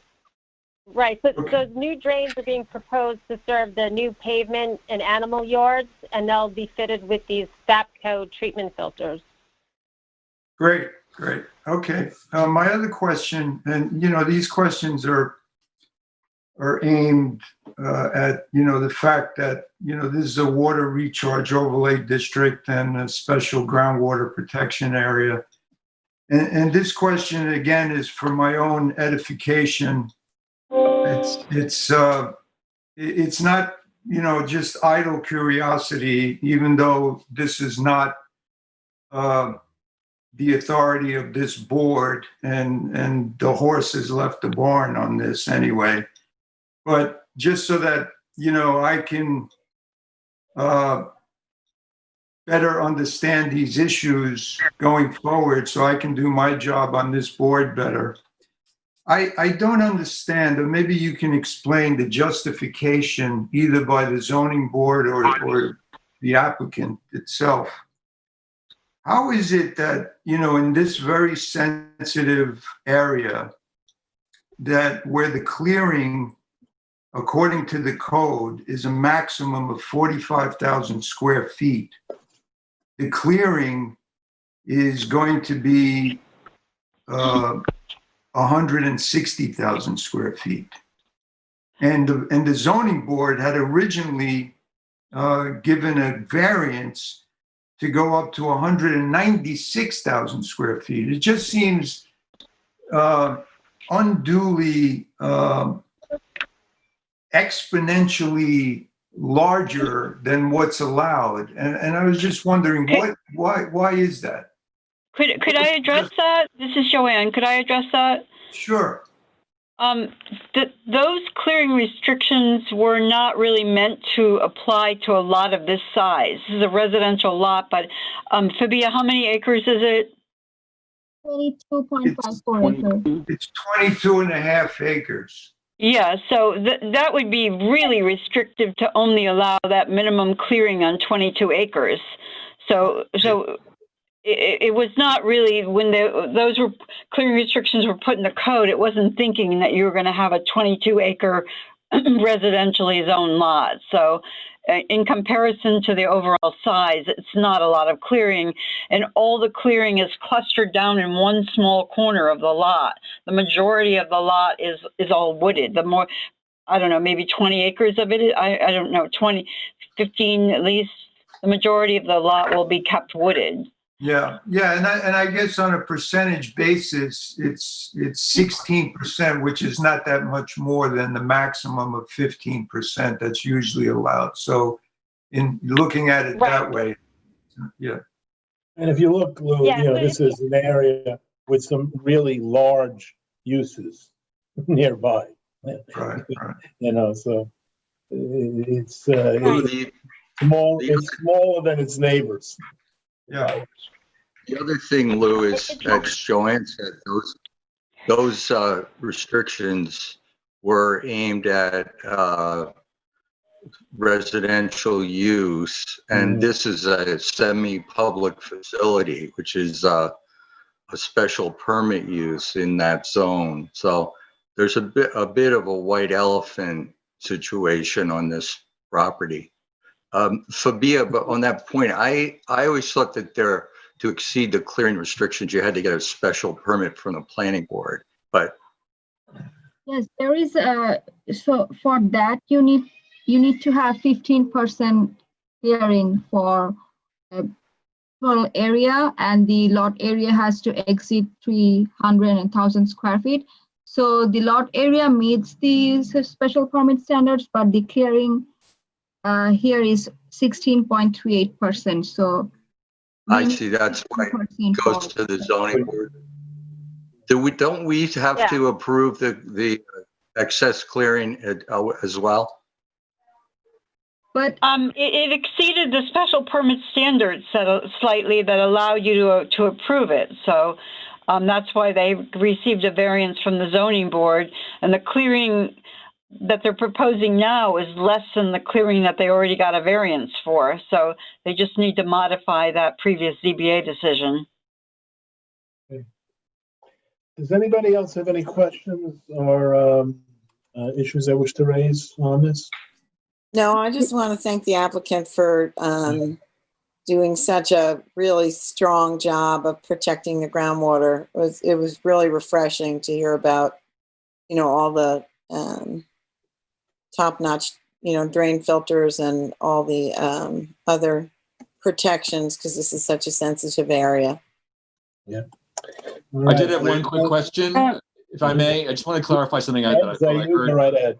Yeah, did you guys say that occupancy, or if you want to call it that, is not going to increase with the expanded facilities? Same number of dogs, cats. Did you say that, you guys? That is correct. Okay. I did say that. This is Scott Howe. Okay. Mm-hmm. All right. Important. Okay. And just so we're clear, even though Randy's brought up horses leaving the barn and white elephants, those are not part of it. Oh, okay. Good. And I'm not sure if we were clear on what. I'm not sure if we were clear on whether we were willing to, waive the setbacks, which I think we are, but I'm just not sure if that really. Those are actually the questions that we have. So okay. I'll go through those in a moment. Okay. All right. First of all, I guess we need a motion on lead agency status. So, Motion to declare lead agency. Second. all those in favor? Aye. Aye. Any opposed? Okay, pass and carry the lead agency. All right, the planning board should discuss whether to allow the proposed clearing of 160,859 square feet on the property as it is below the allowed clearing variance from the ZBA determination. Wait, Sam, I don't know that. You need that anymore? Well, no, I don't know that we have or that the planning board has if that's in the planning board's purview, because there's already a clearing variance that's greater, so.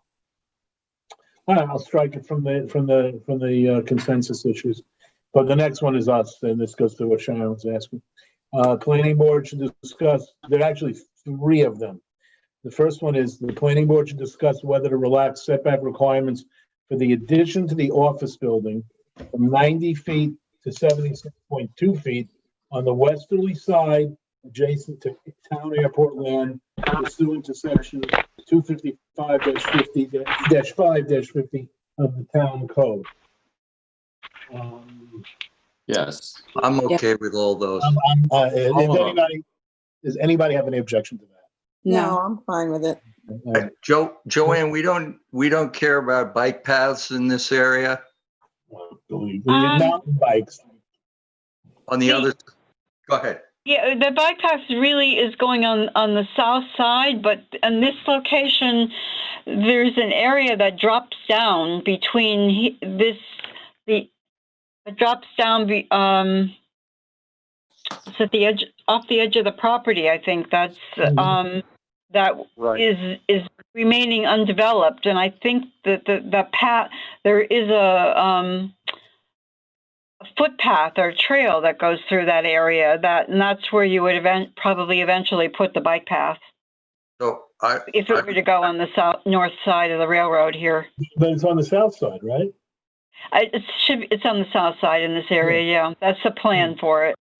So do we want to protect that trail? I'm just thinking we're relaxing the setbacks, but maybe we want to protect. So you can see in the bottom here where the dotted line that represents I believe the trail that goes there, and the property drops off at the end of the developed area. There's like almost a 10-foot drop that goes down to the railroad tracks, and that whole area really is out of the developed area, and it's sort of protected in its own, just by the topography. Yeah, it's a good thought.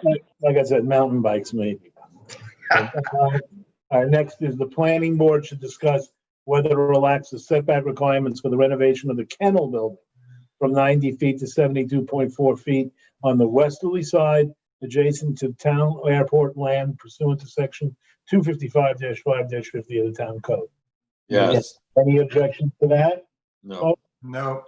No? Okay. No.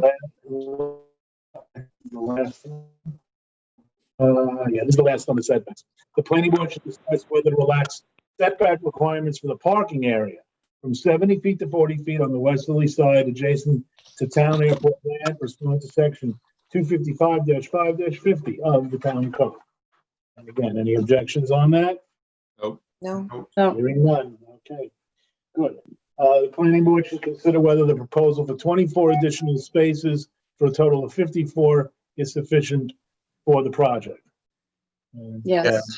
Yeah. We're all in agreement on that? Yes. Yep. Okay. The planning board should advise the applicant if the lighting plan should be revised with regard to photometric plot, manufacturer's spec sheet, and human lumen levels as discussed above. And Yes. Yes. Yeah. Any disagreement? Okay. Planning board should discuss whether the landscaping plan is satisfactory.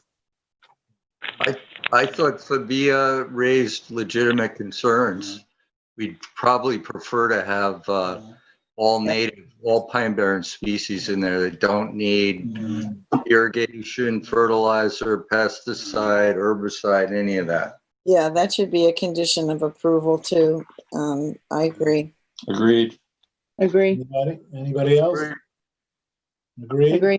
Anybody disagree? Okay, that's 7-0 on that one. So but that's not a vote, that's just a consent. So there we are, folks. That is, that's it. On the site plan review. Sam, I got one more positive vote here. Oh, well. Is that an ARF alumni? Is that one of the ARF Alumni Association members? Oh, I'm sorry. No, it's not. I have had them. Okay, yes. All right, listen, applicant, to the applicant, thank you very much. This is an important. Thank you so much for your time. Thank you all. Appreciate it. Thank you. Thanks, Thank you Karen. all. All right. Thanks. Great Okay, presentation. take care. Thank you. Yeah, really, all right, and Fabia, Bye. once again, terrific, just terrific. You make our job easier. Folks, we have now some more or less ministerial things. One more item on the work session, which is an old filed map. We're giving recommendations to the town board on this one. How are we doing this one? Is this coming through Thomas? Is this you? No, I'll handle it. Eric? Yeah. Okay, so let me share screen here. This is, we actually had scheduled for tomorrow a public hearing for a UR map modification for these properties that I'm about to show you, which were the Kinsella minor subdivision / subwaiver. And you'll see right in the middle here, 16A, 16B, 16C, and 16D. Those 4 lots were created as part of that minor subdivision. Originally, that was all one lot, obviously 16, lot 16. It will now be broken up into 4. And then during the course of review, the planning board discussed the appropriate way for access for the new lots. Previously, Edwards Avenue here was to continue all the way to the east, and then Middle Highway was also to be open and connect to Thomas Avenue in the south of the lots. During the course of the review, it was determined that the appropriate thing to do would be to have Edwards Avenue terminate at a cul-de-sac, as you can see illustrated here, and then have those remaining portions of Edwards Avenue and Middle Highway to be abandoned, which is what is illustrated on this map. So that's what the planning board previously reviewed and agreed to, discussed during the subwaiver process, and also as in the form of a discussion of a UR map, which is obviously the purview of the town board to modify it. You discussed that and offered comments basically saying this is the map that the town board should approve. Again, it was scheduled for a public hearing for this map. However, after it was scheduled for the public hearing, and obviously before we held it, which would have been Over there by the stairs. sorry, there's Joel. So obviously, you know, in between when the hearing was scheduled and the hearing date, which would have been tomorrow, which we're now scrapping because of what came up, I actually just happened to be in Barnaby Friedman's office when he was drawing up the map for this. And if you look at this map here, this is what was going to go to public hearing. If you look at, let's start in the east on your right-hand side here, 16D, you'll see there's a black dot just to the right lower side of the cul-de-sac. That would be the new, that's indicating that the new access point for 16D would be off of the cul-de-sac, which is what the board had discussed previously. If you move one lot to the west, 16C, you'll see, unfortunately, I wish it wasn't there, but there's a little scribble, a little pen mark, which I'll elaborate in further detail. But the map that was going to go to the planning board did not have any formal dot there on 16C. If you go to the next one to the west, 16B, you'll see there is a dot. That's actually the dot that remained from lot 16 when all four of these lots were one lot. And then if you go to the west, you'll see 16A. Again, you'll see a little scribble there, but that wasn't obviously a formal dot for an access point on the map that was going to go to the town board. So basically, lot 16A and 16C were not given an access point. They need to be provided an access point. Now, it's the planning board's right and prerogative to say to the town board where they think appropriate access points should be. In this case, I think the appropriate ones are just like those other two lots along Edwards Avenue. If you look at the aerial photograph of the neighborhood, I will highlight the lots for you.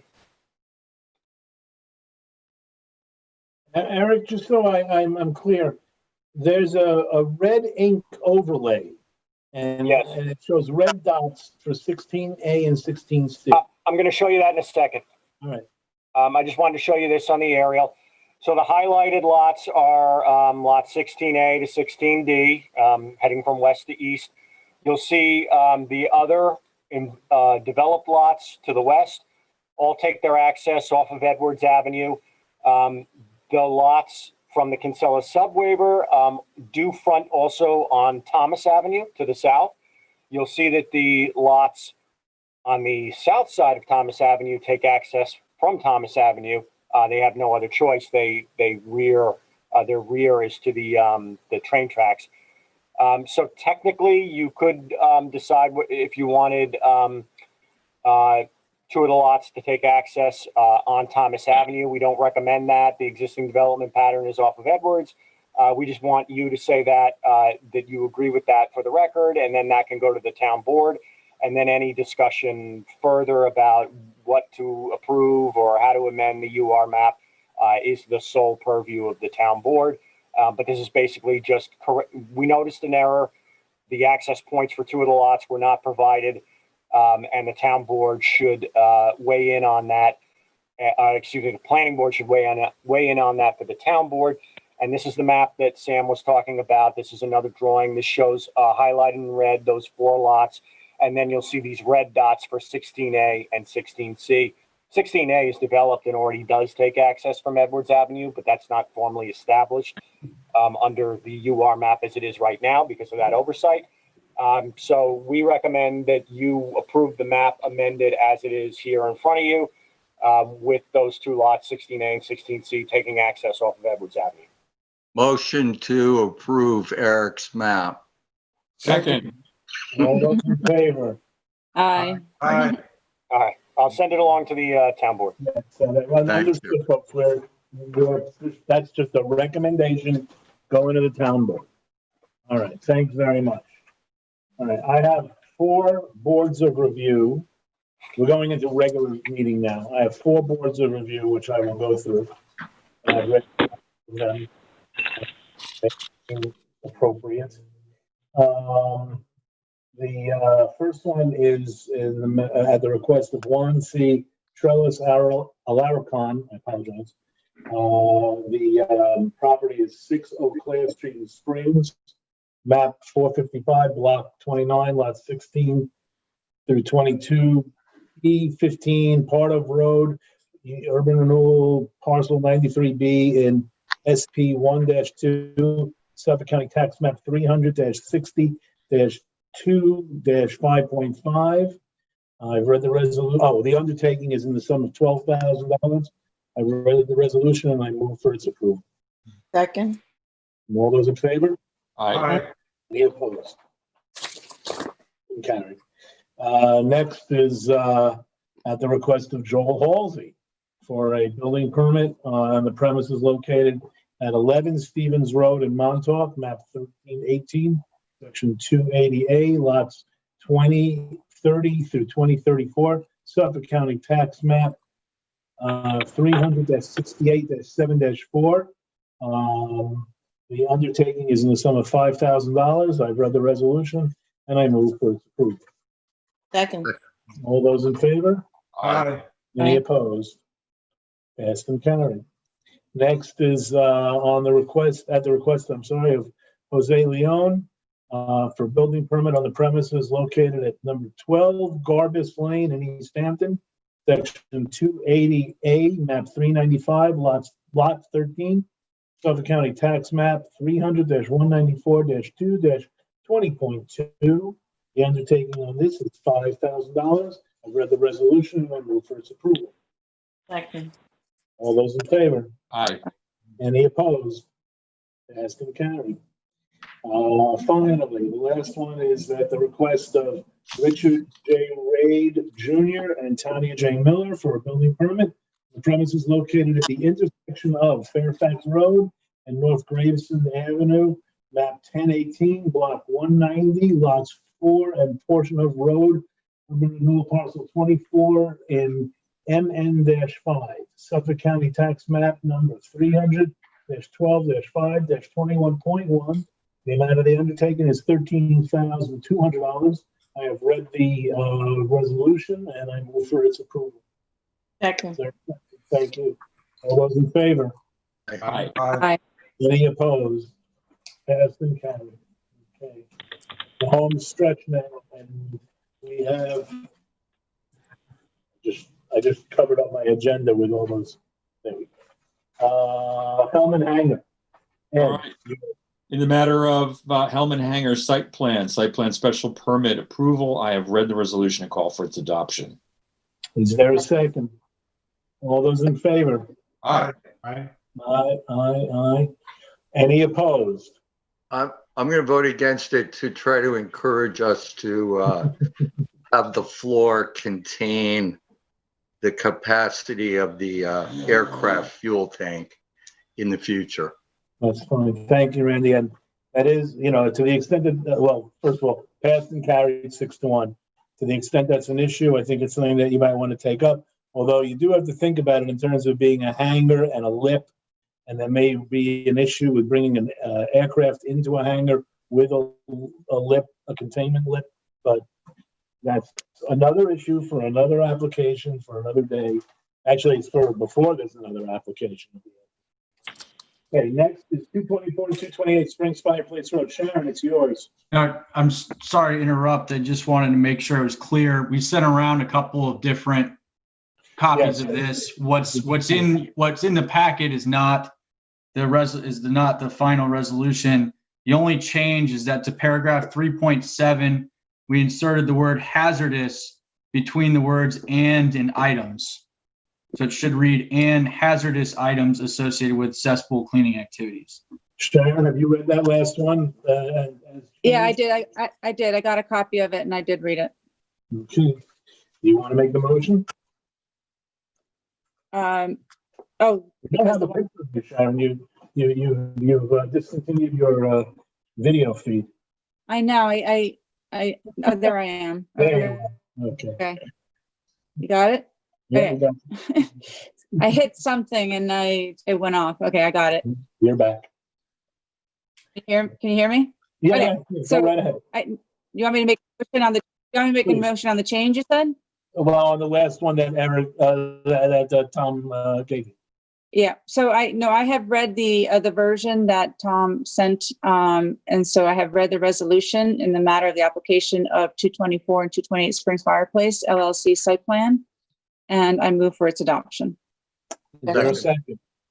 Second. All those in favor? Aye. Any opposed? Passed and carried, 7-0. All right, Brooks Park Cottage. Matter the application of Brooks Parks Cottage relocation site plan, Suffolk County Tax Map number 362-7356.1. For site plan approval, with the conditions listed. I've read the resolution and move for its adoption. Second. All those in favor? Aye. Any opposed? Passed and carried. And look at this, Randy, you've got the last item on the agenda. Wow. It's the Randy Show. An encore. This is an encore. I don't think I have a copy of it. Is this Wainscott? No, this is it's Wainscott. It's Twin Forks Mini Storage. Oh, Twin Forks Mini. Did you read it? Anybody else have the reso? Yeah, I've got it. I can read it if you want. Okay.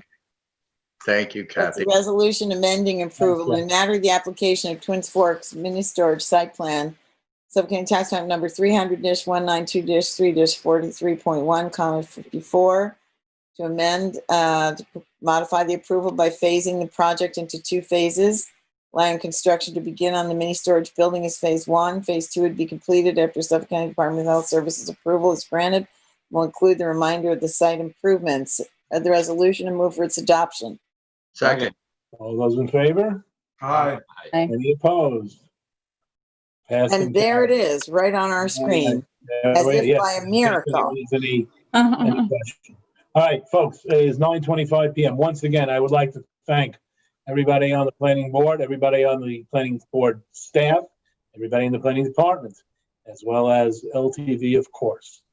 Our next meeting is the 2nd. Is that accurate? The 2nd of September? Yeah. We don't have a meeting next week. So with Thanks, that, Sam. 26, I'll take a motion. To the close. Is there a second? I second it.